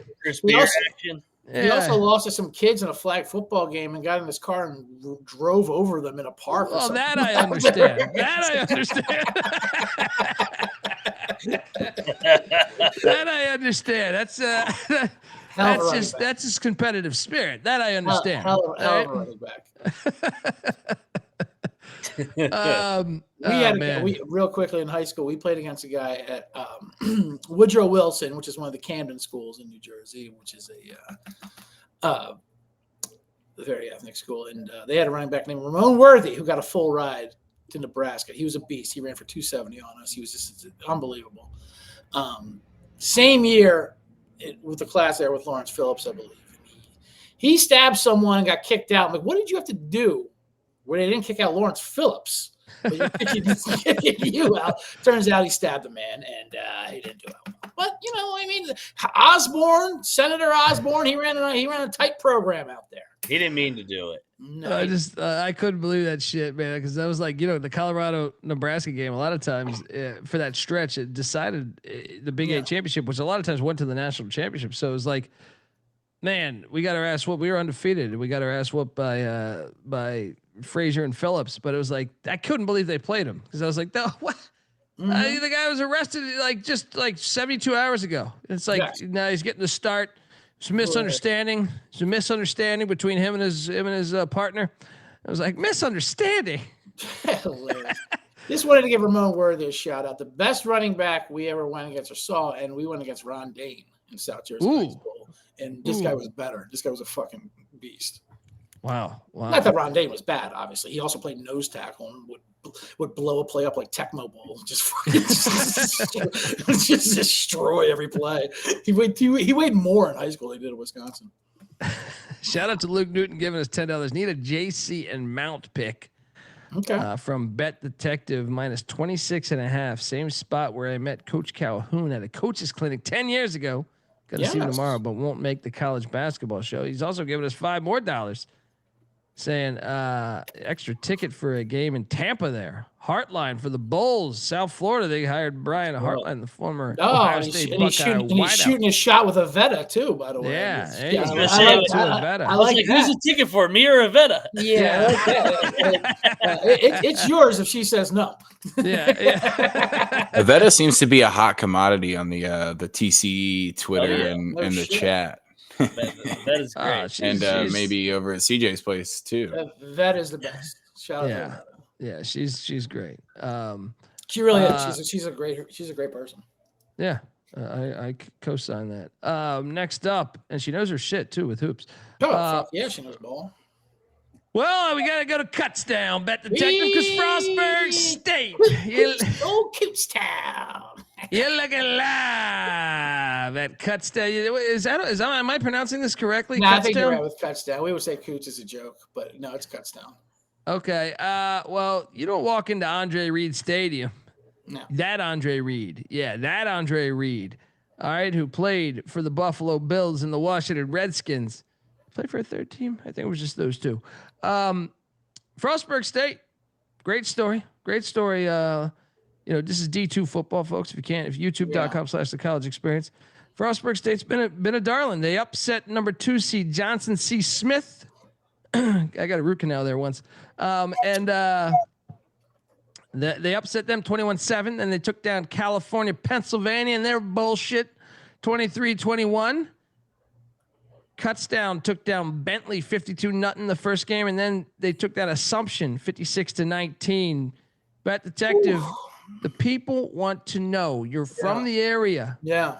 They want to know what's happening in this game with Kutztown and Frostburg State. Oh, I mean, lay the Lutz with Cuts. This is going to be an absolute massacre. Frostburg State, like you said, great story. Congratulations on your upset, Division II. But come on, you are not coming into fucking cutesy and getting out with a fucking dub. This is going to be a massacre. Lay the wood. with the and I've been to a Frostburg State game, but they were D3 back then. They recently jumped up to D2, so they might be a little out of their element. God bless them. I'm happy for them, but yeah, no, this is way too much to bite off the chew coming in. Look, I got Frostburg in an upset. The story continues. The Rudy style. Yeah, the first cut is the deepest, as Rod Stewart said. What are you doing here, Mac? I know we kind of got these picks the other night, but maybe you had time to reevaluate. No, I'm taking my boys from Frostburg. Let's go. Right outside Morgantown. Basically Morgantown. Your apartment. What's the chances your apartment's really in Frostburg? Not too far. I mean, Garrett County is less than 30 miles. Why don't you get an apartment in Frostburg too? It's by Cumberland, Maryland? Cumberland, Maryland. I've been to Cumberland, Maryland. Garrett County and the rent is about the same as Morgantown. You're gonna find out what town your condo is in once first time it snows and you don't get plowed till next week. Good thing about that truck so I can fucking drive through it. Will there ever be a day where you can bet D2 football cut, or there's this thing called Venmo? All right. No, but there's got to be a day. We got to get to that. I mean, the FCS, honestly, though, Fixer, the FCS, I've been doing that show a while, and before, this is the earliest they've ever gotten FCS lines out, but last year was earlier than the year prior. And same here. So shout out to D2 football. Next up, D3 football. John Carroll, 105-year-old rivalry bet detective as John Carroll takes on the Raiders of Mount Union. This one, you can have it a 10,000-year rivalry. I don't care. Mount Union is a fucking wagon. Obviously, Matt Campbell, Jay Salvell, the Wyoming coach, played linebacker there as well. Matt Campbell, Eagles coach Nick Sirianni, all played for Mount Union. They're a factory. They're just a fucking factory. I'll set the invisible number at 31 and I'll lay it with Mount Union. Bet detective, what are you doing here? Yeah, I mean, Mount Union is the same thing as I was a kid when they used to play Rowan in the championship game, Division III championship game. Now it's College of New Jersey, which is bullshit. But I'm never going against Mount Union. They're a program. What would they be ranked if they played Division I football? You think? That's what I'm saying. Why? I'm curious. I would love to do a deep dive. Virgil, I know in the chat, goes to a bunch of these games.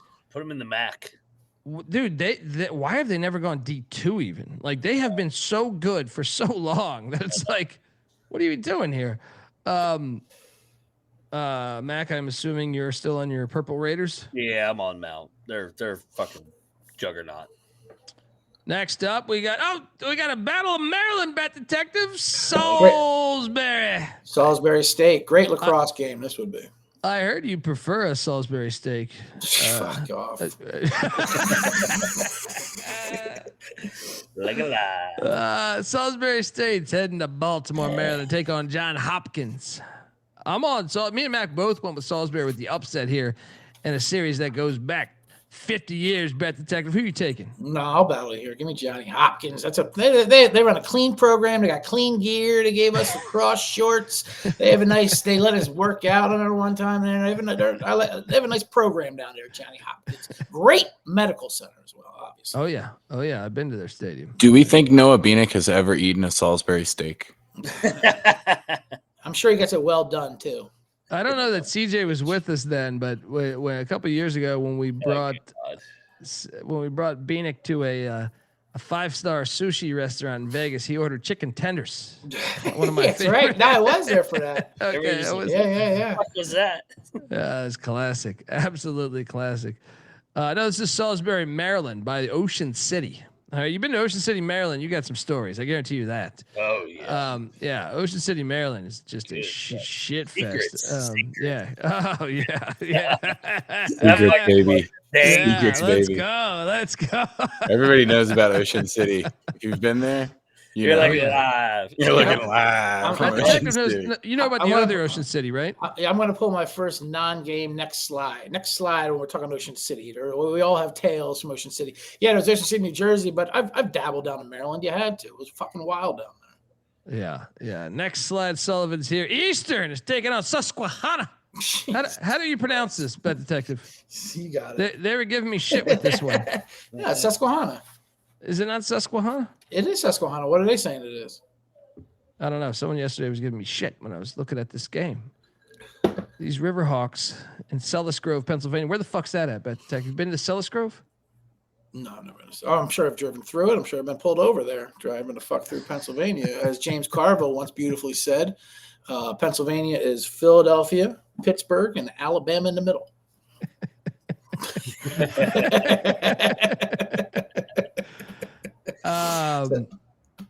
Yeah, the chat's asking me if I've been to what is that Chicoteague, right? I have been there. Back when I was a really tiny boy. But look, you don't just go into Sellis Grove and get the dub. So I will take Susquehanna to come out victorious. Bet Detective? Yeah, absolutely. And they know if they do dare beat them in there, you're not getting out of there. That's the thing with Susquehanna.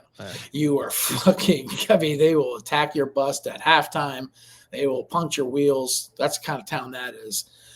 So, yeah, give me Susquehanna. Maybe that's how I understand to pronounce it. I think Susquehanna. Yeah. Yeah, I like Susquehanna. Yeah, give me the pricks online. You never know with these pricks online, right? Unless they're giving us money. Moneyline Mac, what are you doing here, buddy? Yeah, I'm sticking with the Riverhawks. Let's go. Susquehanna. That's what I'm saying. This is all noon slate, guys. So what are you doing at noon? What are you really doing at noon? Huh? Have you seen the college basketball slate at noon? Well, I mean, the college sports is what I'm driving home here. Yeah, Duke and Sparty play at noon. Purdue and Iowa State play at noon too. Yeah, I was like, holy shit! You get a TV on Susquehanna. Give me Sparty there too. Yeah. Next up, we have Illinois State heading to the Fargo Dome to take on North Dakota State. Illinois State knocked off Southeast Louisiana down there at Strawberry Stadium in Hammond, Louisiana. Great stadium. Last week. I'm sorry, not last season. Now they're heading to the filthy Fargo Dome to take on these Bison. They played earlier this year. North Dakota State got them 33-16 back on October 4th. The only difference here is that game was in Normal, Illinois. Now they got to go to that filthy Fargo Dome. I will say this though. This was a one-score game deep into the fourth quarter. So before North Dakota State scored 15 in the fourth to flush the toilet on ISU. 23.5 is a big-ass number. But I'll lay it, even with that. Bet Detective, what are you doing here in the Fargo Dome? It's a rematch. They're off of a bye as well. That is a lot of fucking points, but it is in Fargo. It's too many points. I'll take the points in a rematch here. Why not? Moneyline McIntosh. Yeah, I'm on the points too. North Dakota State wins by 17. We got a battle in Fargo. Done on the Bison. Mac in the box on ISU.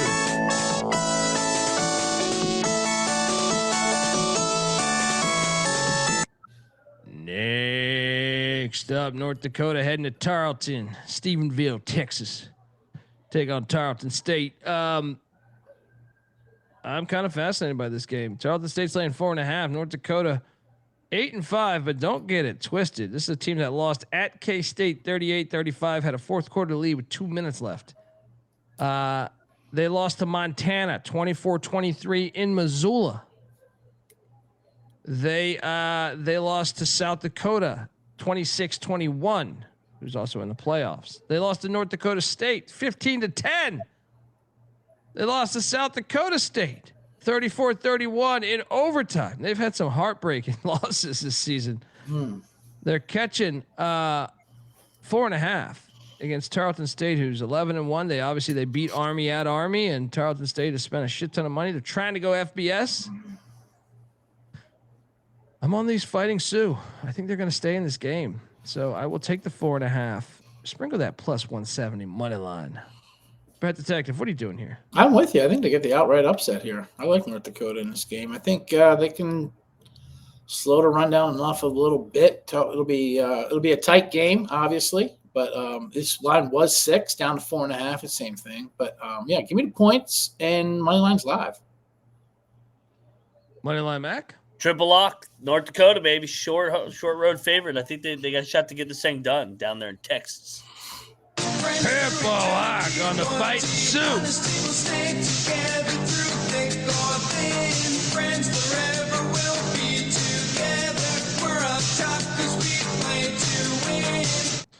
Next up, Minnesota State.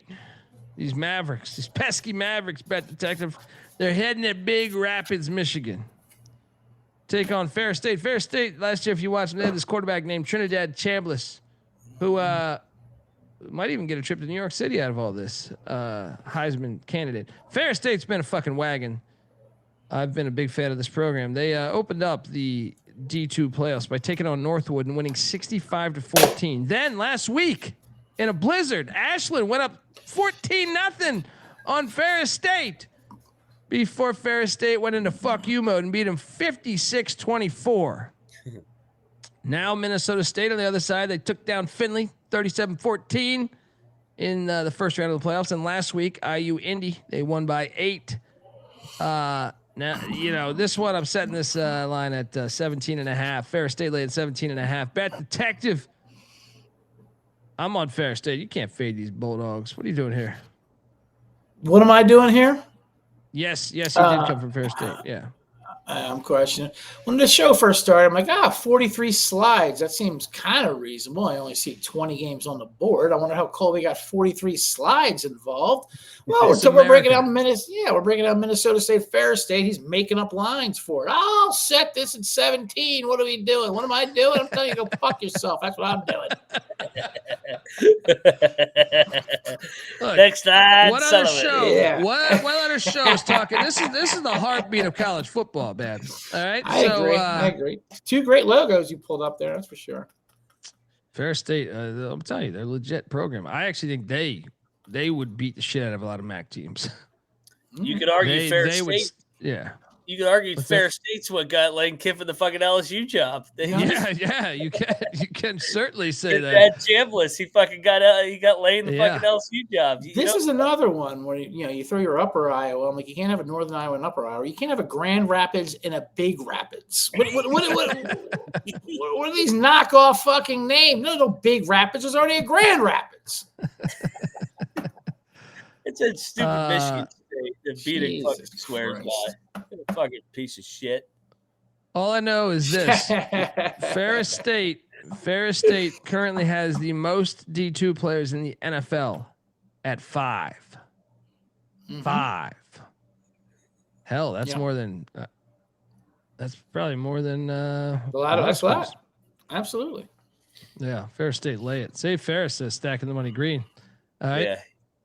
Shout out to Stacking the Money Green. Shout out to Stacking the Money Green. I don't know if you're just joining us, but we already gave condolences to your Dome football contest entry, your TMZ entry.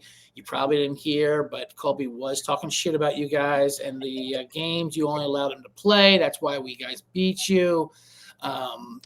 Stant Brothers will be repping next year. Yeah, he's already talking about entering the transfer portal and bringing his brother in. Already. Yeah, bringing his brother in. He's hitting the transfer portal. He's going from school to school, year in, year out. He's basically Nico, for crying out loud.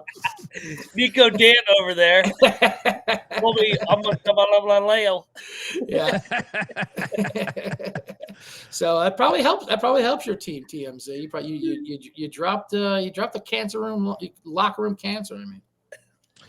I'll say this though, if you want, I think Ferris State and Harding are on a collision course to meet. Okay. To me, sure. Harding. Honestly, this is how you know the real ones from the fake ones. If you haven't checked out Harding's offense, they're running the flex bone. Yeah, Sean wants to clarify. He's not calling you a hoe. He says your actions are of a hoe. Yeah. I love when a reporter said that to Lane. Lane, I didn't call you a hoe. I said your actions were of a hoe. You have to agree with that, right? Look, Colby Kiffin over here. All I need is a couple of golden retrievers. All right, yeah. Let me just get a couple golden retrievers, just like Kirk and Sean Kiffin. was on the hot yoga message board with the girlies talking shit about Lane and is doing his jumping jacks while everyone's in baby position. So we're all on Ferris State, just like that. That's our analysis there. Yes. They're on a collision course. They are on a collision course. Newberry, these Wolves heading into Albany State. Look alive. Yeah, they even got Mac to leave. Yeah. Newberry even got him to go get a new drink.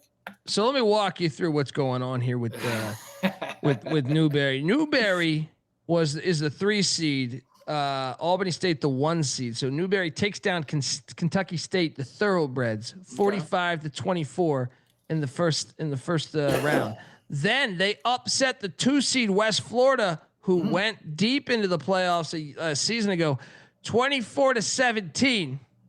Meanwhile, Albany State, the 1 seed, barely got past Valdosta State, Mike Leach's old stomping grounds, 35-30 in the first round. Then the second round, they played Benedict. And they beat Benedict 14-12, man. They've been living on the edge, this Albany State team is. So I think Newberry and these Wolves will be howling at the fucking moon here. They're going to come in and win this thing outright against Albany. Get this Golden Ram bullshit out of here. What are you doing here, Bet Detective? Yeah, I don't like southern states that have northern cities like Albany, Georgia, Philadelphia, Mississippi. Get that shit out of here. Give me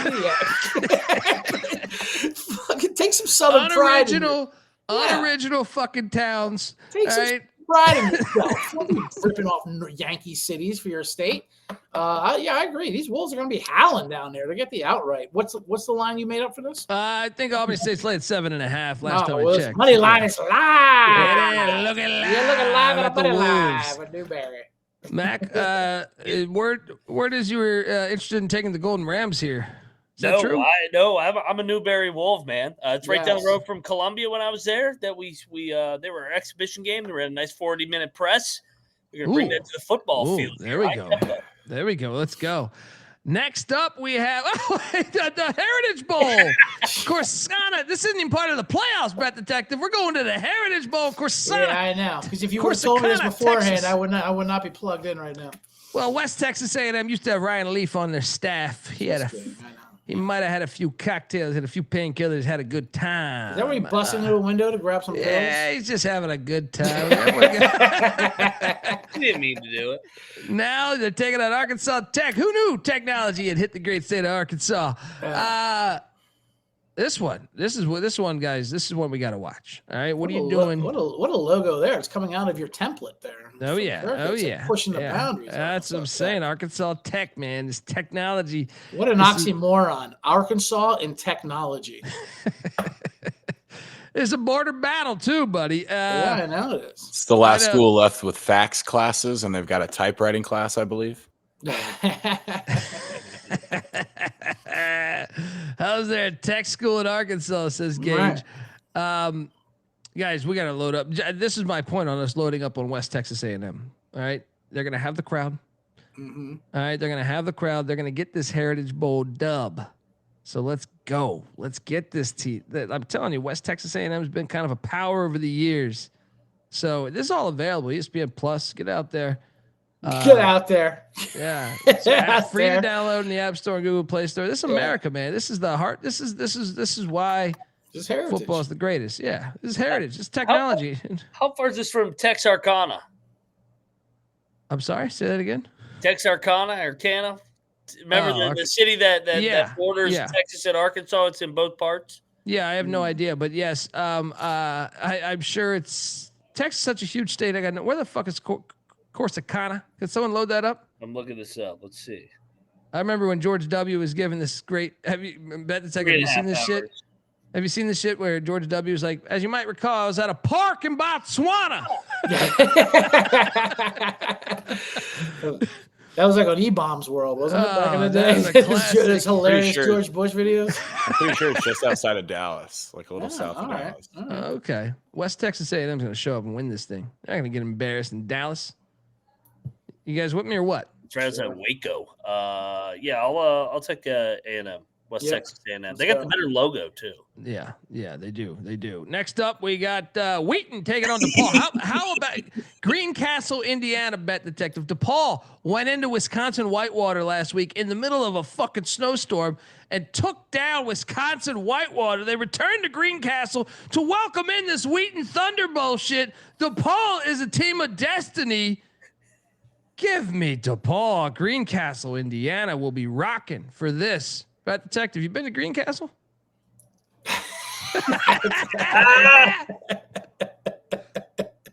I have not been to Greencastle. I've been all over the great state. You live in Chicago. I feel like you've done stand-up in Greencastle. I've gone to many places in Indiana. All terrible. A lot of them just I mean, a lot of the casinos and definitely shows out there in Gary and whatnot, and Hammond, and plenty of places through Indiana. Terrible, terrible state. But I'll go with you. Give me DePaul here.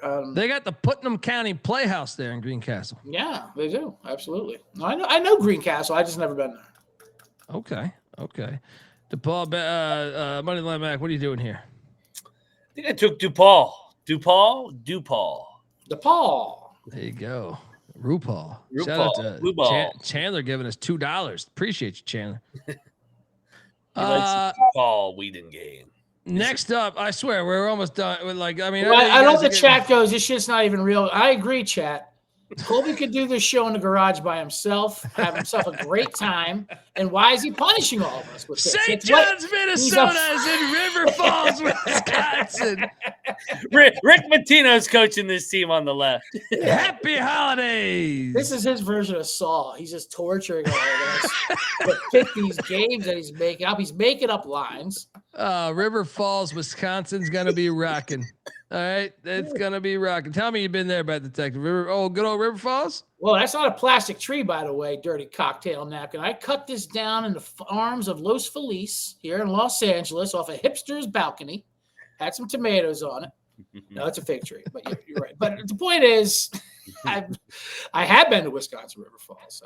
It's beautiful. A lot of Wisconsin's beautiful. A lot of hits. Isn't that right on the border? On the border. Yeah, it's right there. Right on the border, taking on St. John's, Minnesota. So I know what you're thinking out there. Colby, give me the breakdown of this game. What happened? How did we get to this point of the season here? Well, I'll tell you, St. John's took down Monmouth, Illinois, 49-15 in the opener. All right, where River Falls on the other side of things. They had a bye week as well as St. John's. What is that River Falls logo? What is that? I believe that is a bird. It's kind of a hawk or something. With an Indian headsress on? Yeah, maybe. I'm not sure, but I can tell you this. Those little California boys. These little California boys came up to River Falls, Wisconsin last week. Mm-hmm. Chapman University down there in Orange County.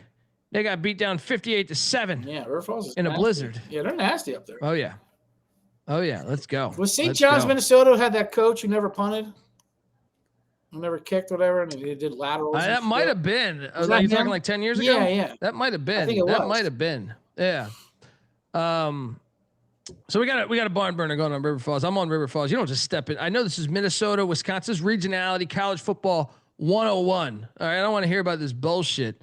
All right, you're not committee. No one's gonna do give you you think that the committee's bullshit. watching this? I don't think they're watching this. Right? You think you're a check, Hunter? You're a check.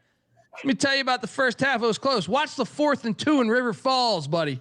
I got River Falls being the it's a border battle though, so you got to watch out. I think St. John's might have some fans show up. I was just gonna say, Colby Chandler dropped us $2. Yeah, shout out to Chandler. And I think he was trying to put this question in the donation. So here you go. Appreciate you, Chandler. Washington, UCLA. It's a basketball play. I'm on the UCLA Bruins. I believe Max on the UCLA Bruins. Bat Detective, what are you doing in this one? I didn't take anything, but I would when I. Yeah, you got close. Got close right there. Well, I liked Washington. I was going to play Washington just because it was starting before our show started. So I asked you fellas. You guys were both on UCLA, so I stayed away. But I was on. I wanted Washington, but I tried to tell you Huskies, CJ. I know. Shout out to Gatsby in the chat. He's dropping knowledge. All right, let's go. London Fletcher reference. Don fucking Shula. I told my Shula Steakhouse story. There we go. Is it time they change the Coach of the Year award to the Don Shula Award, for God's sakes? I don't like all that changing shit, though. They're trying to change the Jerry West thing, try to make it the LeBron Award or something. But it's not anything now. It's just Coach of the Year. Make it the Don Shula Award. Oh, yeah, I do like that then. Okay. That's right. And shout out London Fletcher. Anytime you can mention his name on the show. That's true. Big London Fletcher fan. Love London Great Fletcher. tackle in the Super Bowl. He was a fucking best. All right, Wisconsin lacrosse is heading to Naperville. No, you're looking live in Naperville. We're I'll tell the you best IKEA in the Chicagoland area. If you've watched North Central over the past 4 or 5 years, they are a fucking wagon. All right. I'm excited for this one. Wisconsin lacrosse with your little birds there in Wisconsin. It's a brand name. You're gonna be thinking you're brand name. Playing fucking lacrosse when you go into Naperville. All right. North Central is gonna take these boys down. Go for the meatballs at the IKEA afterwards. Yeah. Bet Detective, what are you doing here? What is this made up line here for this game? I got Central laying 6.5. That's good value. That's good value. I got to lock up that Colby line. Give me the points down with lacrosse. Lacrosse is a name brand program there, and fuck Naperville. I've had bad times out there. The Improv's out there by the mall. It's a whole fucking thing. Bad times. There's fucking fans. They come out there. It's some comedy. Yeah. Don't even let you cross the line a little bit. Not on. They have 800 seats. You can only fucking fill up 200. It's just ridiculous. Mac, what are you doing here in Naperville? I'll take North Central. I'll fade the lacrosse team. Okay. Yeah, and shout out to Sammy. I could tell Sammy knows. He knows a thing or two. Yes, triple option. Are we at the game yet? No. Wisconsin Platteville is heading to Arden Hills. Take on Bethel. Bet Detective, you know Arden Hills, brother. You've been to Arden Hills many a time. Look, I got this breakdown for you, you crazy bastards. All right. Look, Bethel is been a wagon. All right. Bethel, they know what they're doing when it comes to D3 football. I remember them last year having quite a decent run. Bethel had a bye week. They were so good they had a fucking bye week. And then Co College, who took down Concordia, Wisconsin, 44-7 in the opener. Co College, that's Marv Levy's alma mater, Bet Detective. They thought they could play this Bethel, Minnesota team tough. Well, no, they got shit on, 51-26. Right? Now, I will say this. Platteville took down Alma, and they had a bye as well. Wisconsin Platteville took down Alma, won 24-7. Great defensive performance. Mm-hmm. But you're going into Arden Hills. A lot of things happen in Arden Hills you don't want to know about. All right, Bethel is going to get this done. I got them laying 4.5. What are you doing here, Bet Detective? I woke up a lot of echoes there with Naperville there in the chat. How many Wisconsin teams are in this fucking slide? Just for God's sakes, they're hilarious. I've never been to Bethel. To be honest with you. Arden Hills, you mean? Arden Hills. I mean, or the University of Bethel. But yes, Arden Hills, Minnesota. No, yeah, you're right. But this goes all the way back to 2021. Historic rivalry here. Okay. All right, give me Bethel, sure. I'm on Platte. The Pios? The Pios, huh? Yeah, the Pios. Yeah, I take the Pios. Are we at the game? All right, next up. We're going to San Antonio. Barry, these Vikings. I like it. He sets it up with like, okay, here we go. I'm enough messing around. Let's get to Ohio State. Oh, but first we're at Trinity, the Barry Vikings. Let me tell you about these Barry Vikings. All right. Barry, they had a bye week Marv Levy, by the way, from the last slide. Marv Levy still kicking, jogging around in the Chicago area, lives in the city. Wanted to coach the Bills like 5 years ago. What? He coached the Chicago Blitz. Yeah, I know he did, dude. He was a great Chiefs coach. Yeah. I mean, he was great. But he still jogs around in Chicago, like in his 90s. That's crazy. Yeah. Well, Barry College had a bye week last, the open 2 weeks ago. LaGrange took down Framingham State. Then LaGrange was feeling good about this. I said we can take down this Barry bullshit. He froze. Oh my God. 13-14 in a defense. Way out of this. Trinity to Hardin Simmons by 10 sets up for quite the classic. Sure quite the classic. I'm on Trinity. I don't just walk into San Antonio and get this thing done. Bet Detective, what are you doing here? I agree with Patty Ice. Trinity, lay it. Next slide. Trinity, Texas, baby. Trinity, Texas. Take the Texas boys down there. Yeah, absolutely. Let's go. Next up, Oh, there we now finally I know for a fact you guys already talked about this damn fucking. Well, Lindsey because Wilson. Mac tweeted this at me last night. Screenshot off his laptop, looking live. Bet detective, who do you got? At old Lindsey Wilson. Well, look, who may or may not be a barfly Mac took home last night. You never know. Morgantown. Let me tell you about, first off, if you followed the NAIA, Grandview has been balling out for a few years here. And with Lindsey Wilson, I understand Mac thinks he might know a Lindsey Wilson. He might have done Molly with Lindsey Wilson recently. Nice gal. I thought it was weird because when I the fuck is that? When I referenced this, he said the only thing on my mind, Gene, was pussy.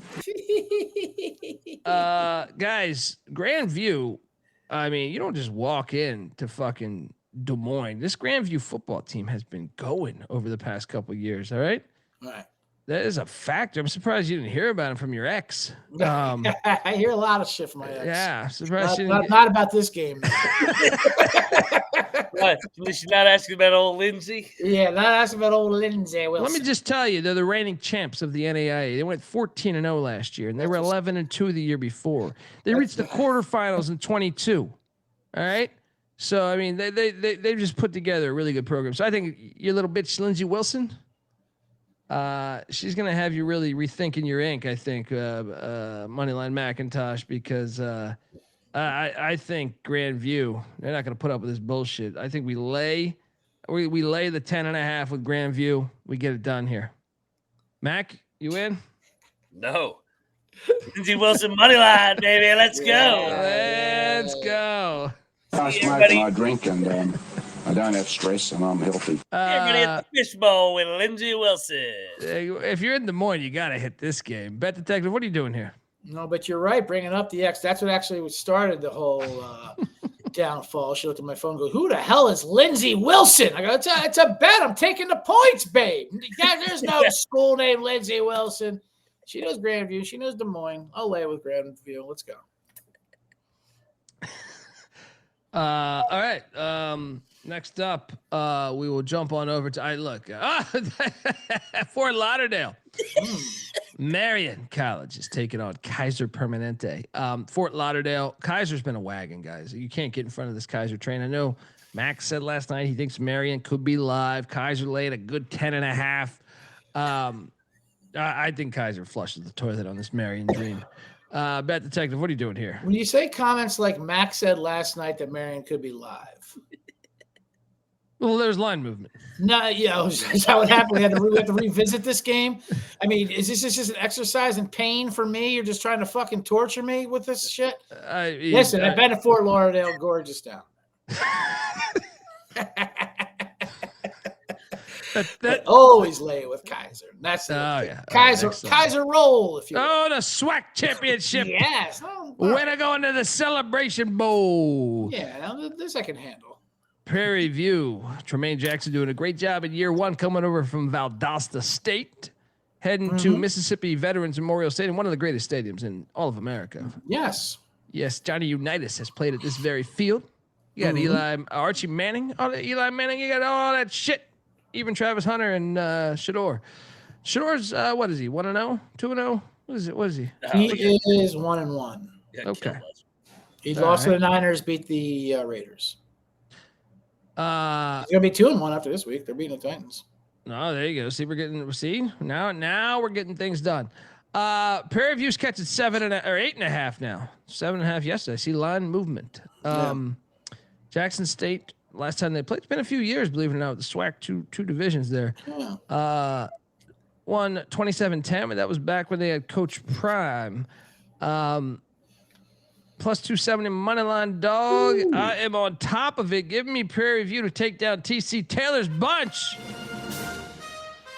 Big upset brewing here. Big upset brewing. This game's on ESPN2, nationally televised, boys. Love it.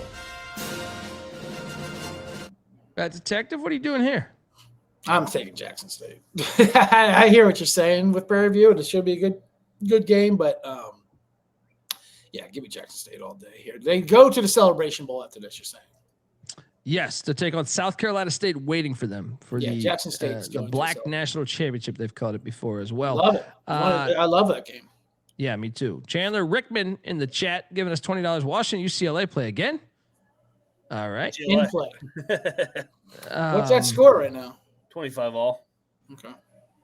Yeah, it's still what Washington's still getting 2.5 points or something at 25-all. Ooh. What a dunk in the Santa Clara Oh game. my Oh, God. shit. We got to fight. We got to fight. There we go. You watching this? Yeah, that dude just fucking. It was his own teammate, though, I thought. Didn't his teammate kind of push it into him? Dixie State ain't putting up with that bullshit. You're going to dunk it? We're going to punch you. Oh, there we go. Shit. Was that real? I was like, holy shit. He just fucking punched the shit out of him.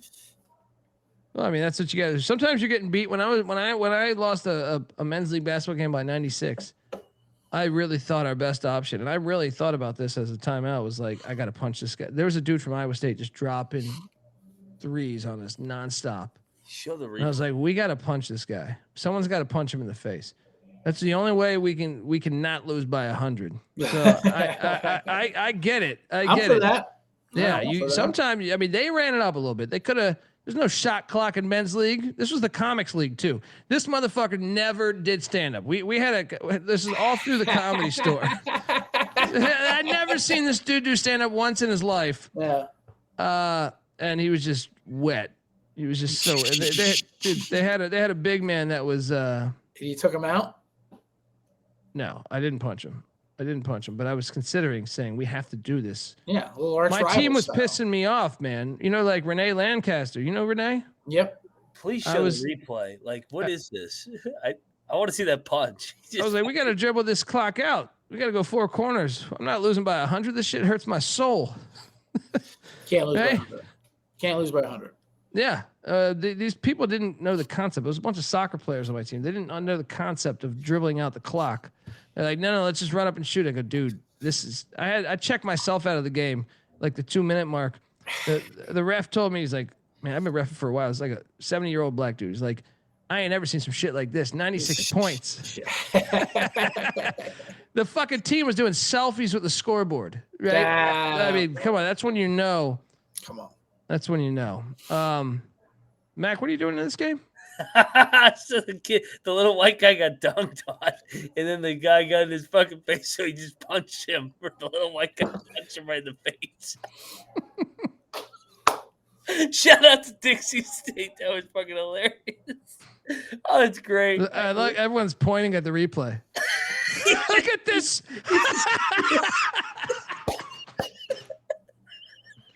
Hold on.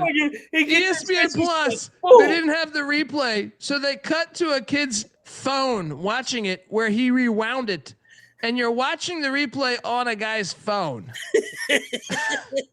Fucking, he just gets dunked out and fucking clocks him. Pat Beverly style when he showed the camera to the ref. Look, he's out Santa of bounds Clara, here. Dixie State, hilarious. Great. I'm on Prairie View, man. I always hate the dog in this game. This is fucking hilarious. It's a great game. This is a great game. Let's go. We got a battle I don't get.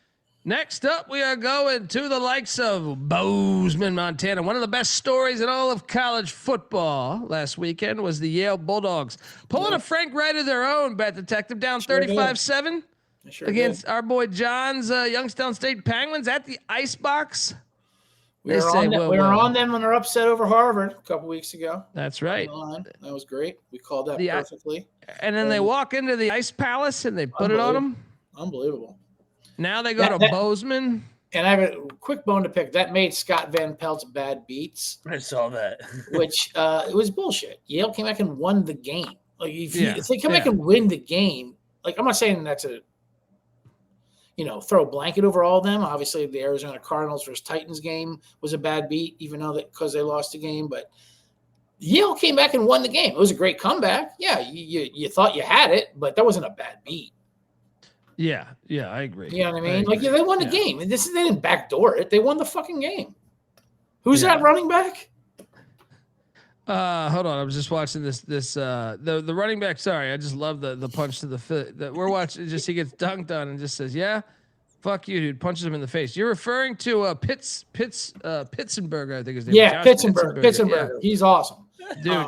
Broke a fucking like 80-yard run that yeah, game. He ran for 209, I think it was, or 210. One of the that was great. I mean, that was amazing. That was an amazing game. It was 28 at halftime or some shit, but now they're getting 28 and a half. Now they're gonna get their backs blown out. Lay it. 42. This is actually they're gonna score 50. Montana State's gonna score 50.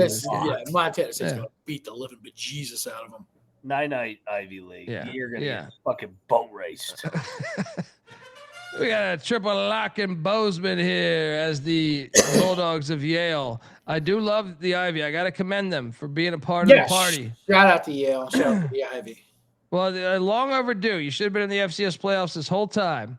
Mm-hmm. All right. So finally got your shit together. You got a win under your belt. Build on it. Triple lock on Montana State.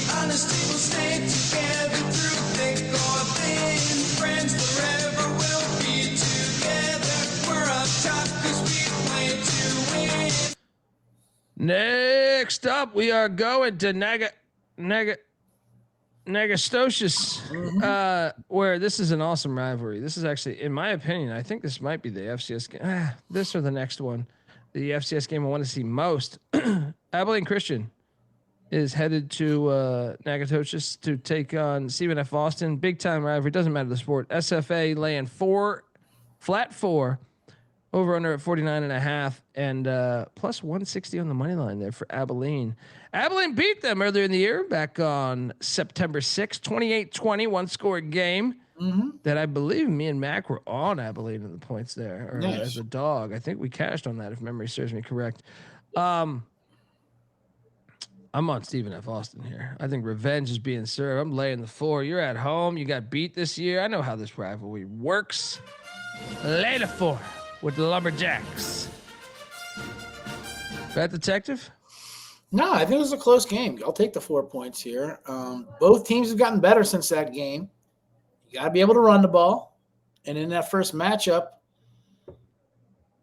they held them to 52 yards on 33 attempts. Yeah. What are they saying? I can't say. What are you talking about here? The first matchup between Abilene and Stephen F. Austin. No, when you paused saying Nagastosius, I think you said Naga and stopped, and it was the un poquito. Well, it's we already talked about John Rocker. We already passed that. Yeah. You got Northwestern State that plays in Natchitoches, and there's Naga. It's too much. Change these fucking towns. All right, change these fucking towns. Anyway, he's not saying what the fuck everybody's implying. Bet detective, what are you doing here? I'm taking the points with Abilene. Yeah. Same. Yeah. Wow. We'll do battle. I think this is a field goal game. I can't wait to watch this game. Yeah. Yeah. This is actually a fire game. You're going to have the whole town here. You close down the corner store for this one. All right. Yeah. We got a battle. Dundee on the Jacks. Mac in the box on the Wildcats.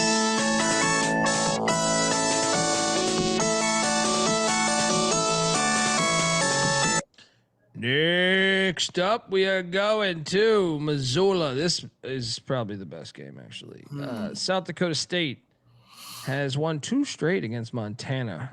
And these are just juggernauts. These teams, me and Mac got a lot of ridicule, Bet Detective, on our preview series when we locked up the over on Missouri State and Delaware. And both are fucking bowling in year 1, right? You cash that thing because people don't realize how good the FCS is. Right. I'll put it like this. You put Montana in the Mountain West, they're bowling every fucking year. You put South Dakota State in the Mountain West, they're bowling every fucking year. These are legit programs. Montana, last FBS they played, they went to Washington and won. Yeah. All right. Like, they're a legit fucking program. South Dakota State, same thing. They beat Colorado State like 42-7. Mm-hmm. This is high level football here. Montana, this line was at 1 2 days ago or yesterday, Mac. Now it's at 2. Montana laying 2. I'm sticking to my guns with the Grizz, but I'm kind of fascinated by this game because I tend to like the teams that normally get the first game out of the way already, and South Dakota State got to do that. So but I just think they've ended their season over the past couple of years I think this is something they got to get off their back here, especially the last time they played the Brawl of the Wild shit. They lost a close game there with the fumble late. So I'm taking the Grizz to get over the hump here. Bet Detective, what are you doing here? Yeah, I'm taking Montana. They have so much talent here. Is their quarterback playing? Was it Chase Mason as their quarterback? Yeah, he's playing. He played last week, and he played his ass off last week. I heard heard New Hampshire's coach say that this guy's going to be in the NFL. He said, this guy's an NFL player and potentially a starter. He threw for 230. He only had 4 incompletions all last week. Chase Mason, he was out since October, but played last week. Even a backup, Jack Henry was pretty good, but with Mason, I mean, they have and they have other talent. The trio. Who's that receiver or Yacht? You like Gilman? Yeah, Ayat. Yes. Look, well, he's lineage at Montana because I remember late in the '90s, early 2000s, they had. I want to say his name was Brian Ayat. Yeah, I'm drawing a blank on his first name. Ayat was a quarterback there that balled out for Montana, so I believe he is lineage. Yeah. Going through Missoula. And the defense is second in the nation in interceptions, so they should go a few more possessions. Yeah, give me Montana here. Mac, what are you doing here, buddy? Yeah, I like the Grizz. South Dakota State ended their season. I think it's Montana's turn to return the favor here. Give Missoula, Montana. Let's go. Triple lock on the Grizz. Friends forever will be together. We're up top 'cause we play to win. Yes, Gronowski was at South Dakota State last year. So, I mean, look, South Dakota State's got a great program. Pierre Strong. I mean, you can go on and on about some of the Adam Vinatieri, right? UT Permian Basin is heading taking an official break here to go to bed. Searcy. As soon as I saw Basin. What you don't know, UTPB, is that Harding's the most entertaining team in all levels of college football. I highly recommend for you guys to watch Harding. Their program's incredible. They're on a collision course to meet Ferris State, which I think will be one of the most interesting college football games the entire year. Laying it with Harding. They're going to stick it to Permian Basin. They got the big win at Western Colorado last week. What are you doing here? Yep, Harding, lay it. They're wagging. Yeah. Next up, we have the Candy Bowl, Hobart, Indiana. I want to know, Bet Detective's been to beautiful Hobart, Indiana. Where the fuck is Hobart, Indiana? I'm looking at this thing right here. Where is Hobart? That's by. There's a town called New Chicago. That's hilarious. Yeah, New Chicago in Indiana. Yeah, in Indiana, I think there's a New Chicago in Indiana. I'm assuming that's in Indiana. I can't really see the state line here, but it's really close to Hobart. We got to get his opinion on this. Yeah, we got to get the Candy Bowl shit. Carlton's been there. He says. Who what does CJ CJ think about? I saw you flash this last night on the screen. They're gutless wonders. They didn't want to jump in this one, but I can tell you this: Upper Iowa is my play. Upper Iowa, I think they were fired a year ago. Hillsdale's kind of the new pony on the scene here. I think Upper Iowa is going to come down to Hobart and teach him a thing or two about this Candy Bowl. You got to tune into this. This is this Saturday, folks. What are you doing? What time is this at? 3:00? Yeah. I think 3. You're right. Yeah. Well, for local, I don't know. For local. 2:00 local. Yeah. I think that would be 2:00 local. Let me double check that. The Candy Bowl. How did they come up with this name? Well, that's the best part about college football, man. When you do a deep dive, there used to be the Refrigerator Bowl. There used to be all these ones. Honestly, like, you better pray we never make money, like legit big time fucking money, SGPN, because I would love to bring back some of the fantastic historic bowls. This is what I would throw my money into. All right, Dundee, you want to cure all this other shit, or you want to throw money into a bowl? Throw money into a bowl. Let's go. The Candy Bowl in Hobart, Indiana. I know Bet Detective, very familiar with Hobart. Candy Bowl. This is something that I know you sit there, you joke. Yeah, I got your little jokes. The Candy Bowl is a legit bowl game. It's been a great bowl game. So, Upper Iowa is not a real thing. You already have Northern Iowa. There's no such thing as a fucking Upper Iowa. Well, last season, Truman State won the Candy Bowl against Tiffin, 29-10. The year before that, Ashland in a this is a one-score game, 23-20 overtime play against McKendree, got it done. And get this, in addition to the Candy Bowl, their trophy is a replica of the leg lamp from the film A Christmas Story. You sons of bitches talking trash about the Candy Bowl. So this tradition goes way back. Oh, way back, buddy. Way back. All right. To I think it was named a different bowl, but it was the bowl game does go back, but the Candy Bowl I think it's only been there for like I don't know a certain amount of years, but it was a different name prior to that. All right.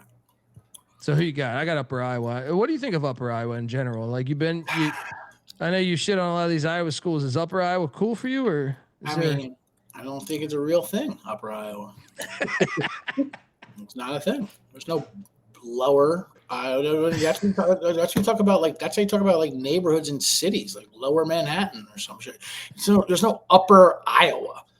You're in fucking Northern Iowa, downtown Iowa, John Deere, Iowa, wherever the fuck else it is out there, or you're in Nebraska.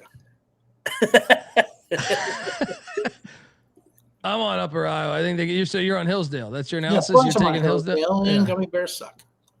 Wow. Look, some of the defunct bowl games that are out there. Like I said, the Refrigerator Bowl was one that happened for a long time. I would like to bring that back. Wow. There was the Raisin Bowl. There's the Shrimp Bowl. How about the fucking Shrimp Bowl that existed from 52 to 59? Right. I'm telling you, there's a shit ton. How about the Cigar Bowl? The Cigar Bowl, Tampa, Florida, from 47 to 54. Trying to bring back the Oil Bowl. You know about the Oil Bowl? Georgia Tech won the Oil Bowl back in 47 against St. Mary's. I don't believe unless there's a slide for it. Oh, I'll work on that. Give me a Cigar Bowl slide next week, will you? Let's go. Mac, I'm sorry. Who'd you go with here, buddy? I went with Upper Iowa. They're a live dog. Yeah. I completely agree. Benedictine is taking on Friends. This is an in-state battle in Wichita. Friends, how many of us have them? Bet Detective thinking long and hard about his friendship with us. But look, this is a Friends home play for me. They're laying 4.5. Got to go with the Falcons. Bet Detective, what are you doing here? Is Friends like in a Quaker school or something like that? What's the deal with Friends as a nickname? It seems cultish. I don't know the history of Friends University. I can only tell you that their football program is legit. Okay. All right. Yeah, you don't go to Wichita and come out of the win. Shout out to Jack White with a halftime performance of that Lions game, bringing out Eminem. That was great. There you go. McIntyre with the Wichita song. I'm on the Falcons of Friends. Okay. We're gonna fade Benedictine. Yeah, this Benedictine bullshit out of here. Next up, College of Idaho, Montana Tech. My favorite matchup there in Butte. You don't walk into Butte.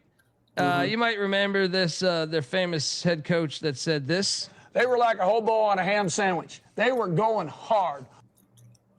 It's kind of like watching your mother-in-law go off a cliff in a Cadillac. You got mixed feelings. That is Bob Green, the voice of Bob Green, who was a legendary coach at Montana Tech. I got the. He's on Cameo right now. Is he? I need to jump over there, talk to Bob Green. You can get a few of those sound bites on you for a small fee. Let's go. Montana Tech. We should take our tip money and get nothing but cameos from him and other great coaches. Well, you've been holding out that Holtz one. I kind of want to get that Holtz one from you. You better get him before he goes.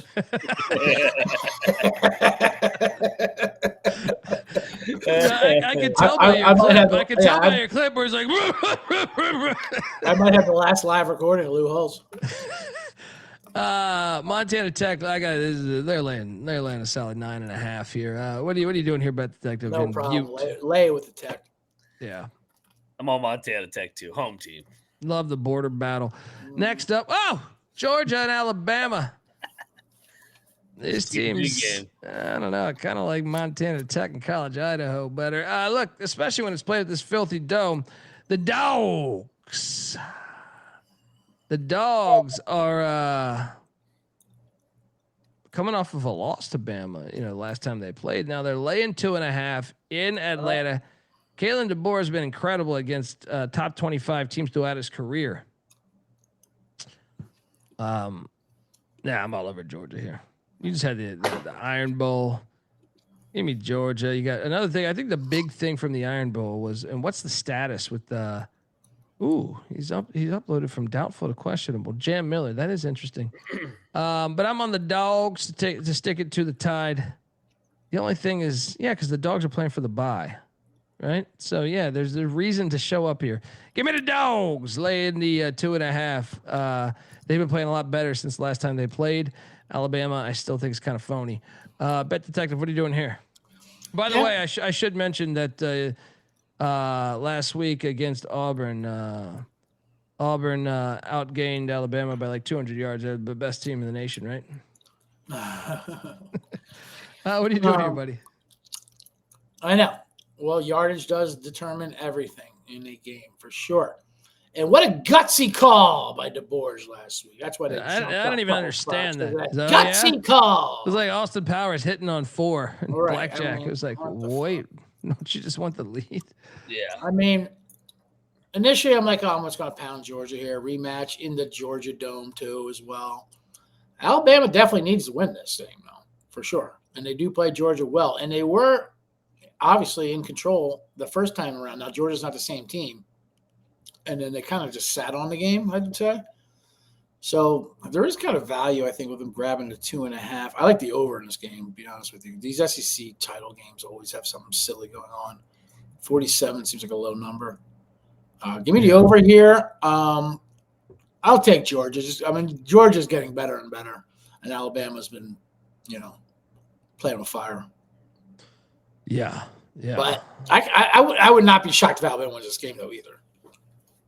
Yeah. No, I mean, these games are, I wouldn't be shocked either, man. Like, Alabama's team is still fucking, especially if Jam Miller plays, that's a huge. That is substantial because to me, they can't run the ball. Well, without him, they're so fucking one-dimensional. Mm-hmm. But if Jam Miller plays, that does change it to me. But why would you play him? Because you're in regardless, right?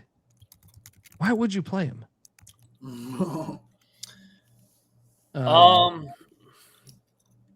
I think Alabama's going to win again. Well, I think Alabama more desperate, and like you said, I thought they controlled that game. What's Kirby in this SEC title game now? 0-4 against Alabama. Is it? Yeah. They lost 2 years ago in Saban's last game. They lost the national championship year, the one that Georgia won. Alabama smacked them. I think they lost 2 other times. The Jalen Hurts Tua game, I remember that. I'm gonna be on Alabama here again.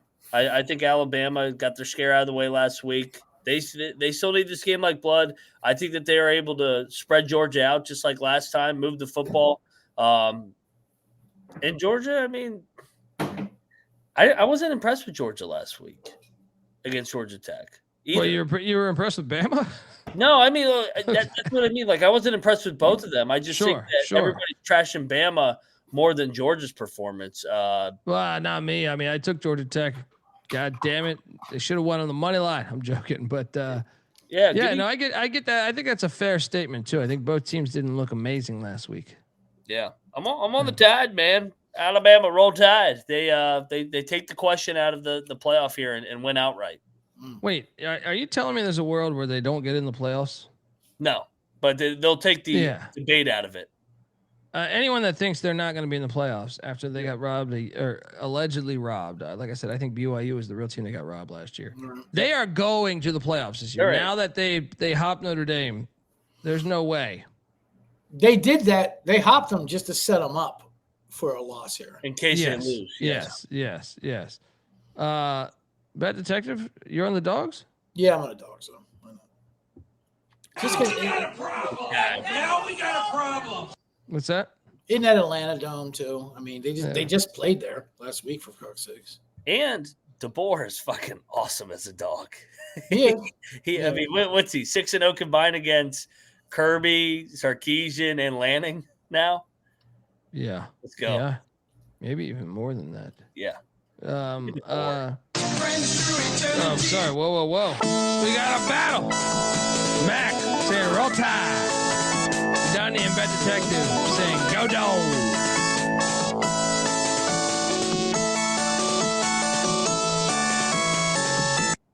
Yeah, I'm with you. Alabama could lose 42. I think they're soundly in now.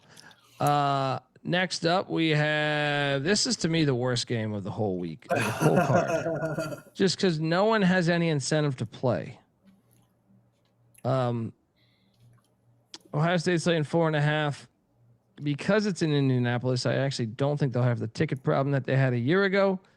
But give me the Hoosiers to stay within this, but I just don't.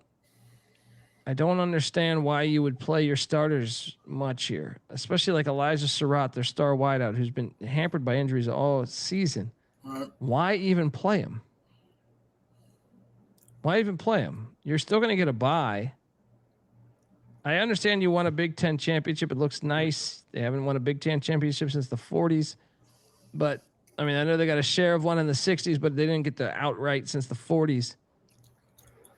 I think this is the worst game of the whole weekend because I don't think it really matters. So give me the Hoosiers plus the points. I probably am not even going to bet this game.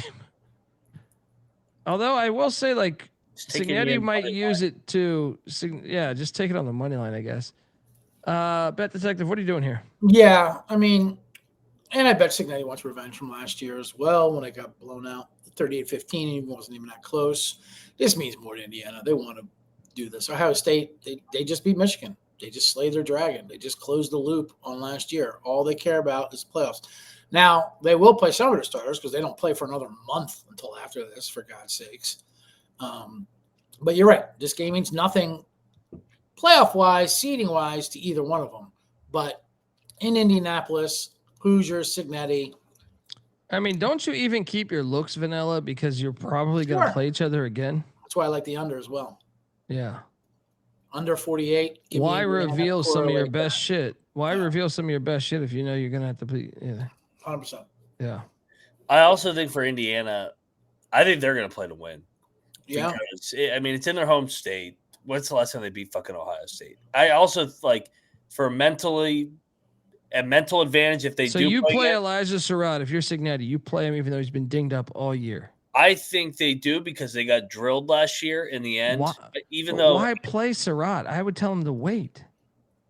Because it's a Big Ten championship. Like, what's the last time Indiana won a Big Ten championship? When's the last time they won a national championship? Well, I think you also need to get over the hump that, hey, we need to see where we can beat Ohio State. I think they've never beaten. I don't remember the last time they've beaten Ohio State. So I think they're going to play to win. That's not what Signetti does. So I think Indiana's going to win the game outright. The game's in their state, in that stupid dome. I think Ohio State's a team that keeps it very vanilla. They won their Super Bowl last week. Their fans don't even care if they win the Natty now. I mean, they care, but like they're happy. They beat. Well, they care if they want them to win a Natty. They don't give a shit if they win this game at all. This game literally means nothing. If there's anything in the game that means nothing, it's to Ohio State. To this game. Shout out to Catan in the chat saying, I love the show, but goddamn you. I don't hate, I mean, historically might, but I hate the game because the game has no purpose. Yeah. It has no purpose right here. I was on the Buckeyes. Yeah.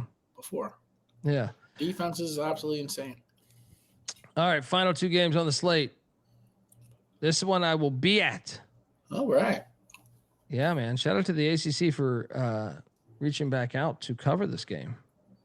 Anyone going to the game, hit me up. We'll buy you a beer. They're calling for rain as of yesterday. I don't know. Let me double check that right now. But Virginia, Duke in Bank of America Stadium there. That I don't want to say it's complete trash, but it's pretty much. 40 degrees or 38 degrees a kick. Is that what I'm seeing here? No, I am seeing just it went from 60% chance of rain down to 20. So should be noted. But Virginia's laying 3.5. I am on the Duke Blue Devils. I think they're going to beat them outright. Plus 140 on the money line. And they're going to have to answer this JMU Duke question. But yeah, give me the Blue Devils. And I think personally, there's no way they will jump. They will have JMU jump Duke. I mean, I know JMU's ahead of Duke now, but I'm saying like there's no way they're keeping out the ACC champ in a playoff put on by the power conferences. So, CJ, what are you doing here? I mean, they can't have Duke win this game. If you want to talk about conspiracy theory, you cannot have Duke win this game and put them in the playoffs with 5 fucking losses. It's just gross. I mean, Virginia beat the brakes off them. What was it, 34-17? Yeah, they played, what was that, 2 weeks ago? Yeah, and one of Duke's touchdowns was 15th. 6. Chandler Morris was even banged up. He's healthier now. They outgained him 540 to 255. I know you like the yardage stat. It was 31-3 at the end of the third quarter of this game. I mean, this game was an embarrassment. So it is a quick turnaround revenge. I think Virginia wins. They have been the team all year. I mean, let me just make this point here because Go Beef says, Colby, you've been on UVA all year. I have been. They have beaten Virginia Tech once in 20 years, and they just got that done. Tell me this isn't a great spot for Duke. There's no pressure for Duke. No, there is none. But Virginia is such a better defense. That just stands out. Duke's defense is terrible. I just don't see it. And you grind that out through 4 quarters, a small number. Virginia wins this. And like I said, Morris is even healthy this time. I think it's not going to be worse. But I saw he's applying for a bonus year of eligibility. He's already like a 7-year senior, but he has been injured a lot. So maybe he gets it. Virginia's just a better complete team, period. Mac?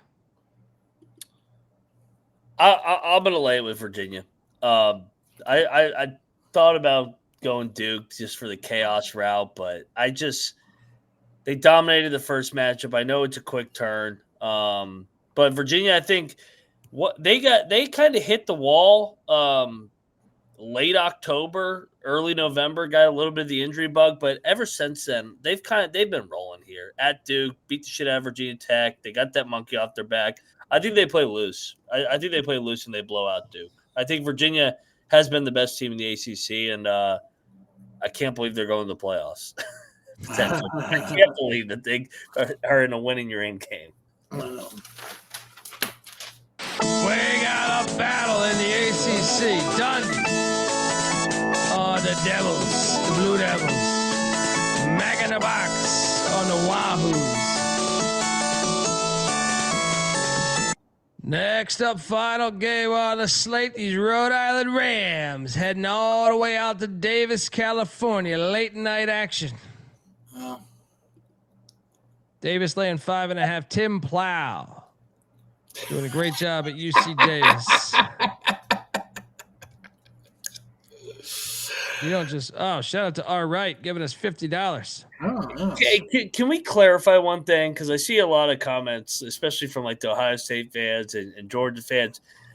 When we say you don't care about the conference championship, we're not saying you don't care. Obviously, you want to win the game. Like you play to win the game. 100%. If we get to Saturday night and I say, hey, you lost to Indiana, are you going to be fucking banging your head on a wall or fucking drinking yourself into your sorrows like you would have lost to Michigan or potentially the Final Four in the college football playoff? That's what we mean. Like, there's not that – you're not playing desperate on Saturday. You're playing to win. Every team's playing to win. The players and coaches, they get incentives in their contracts if they win the Big Ten championship, SEC championship.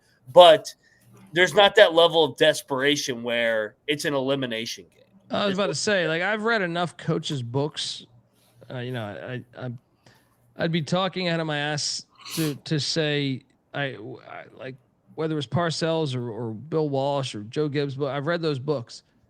I know that when they've clinched the playoffs, right? When they've clinched, it's different in college slightly, but I would say, like, I've read that they purposely did not expose certain plays that they want because they know they're going to be playing in a more important game in a week or two.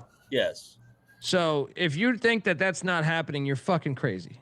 Like, I truly believe they will not give you looks that they've been practicing for the past few weeks in this game. It's the system we're in where conference championship games are now sandwich games. Yeah.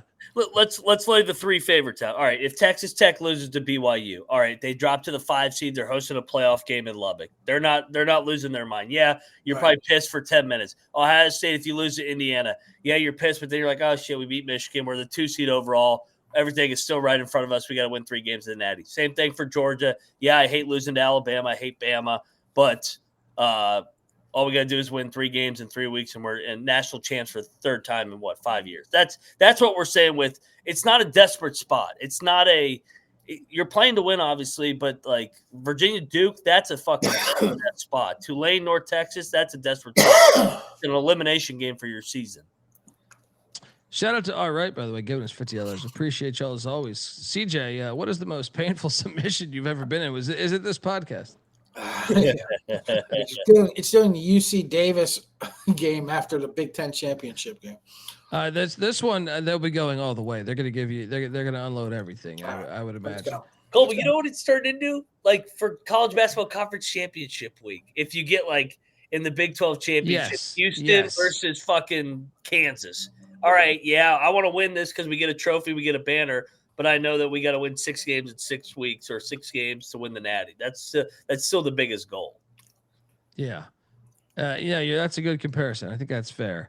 And All Right, I would say, I don't know, like I had to go to like one of the worst things I ever did was I went one time I was like dating some girl that she told me to come to her Christmas party, and like what I didn't realize was that it was like her family's Christmas party. I'd only been on like 2 dates with her or something. And I show up and they're all like Christmas carolers. So like they're doing just a solid 45 minutes of singing songs and stuff.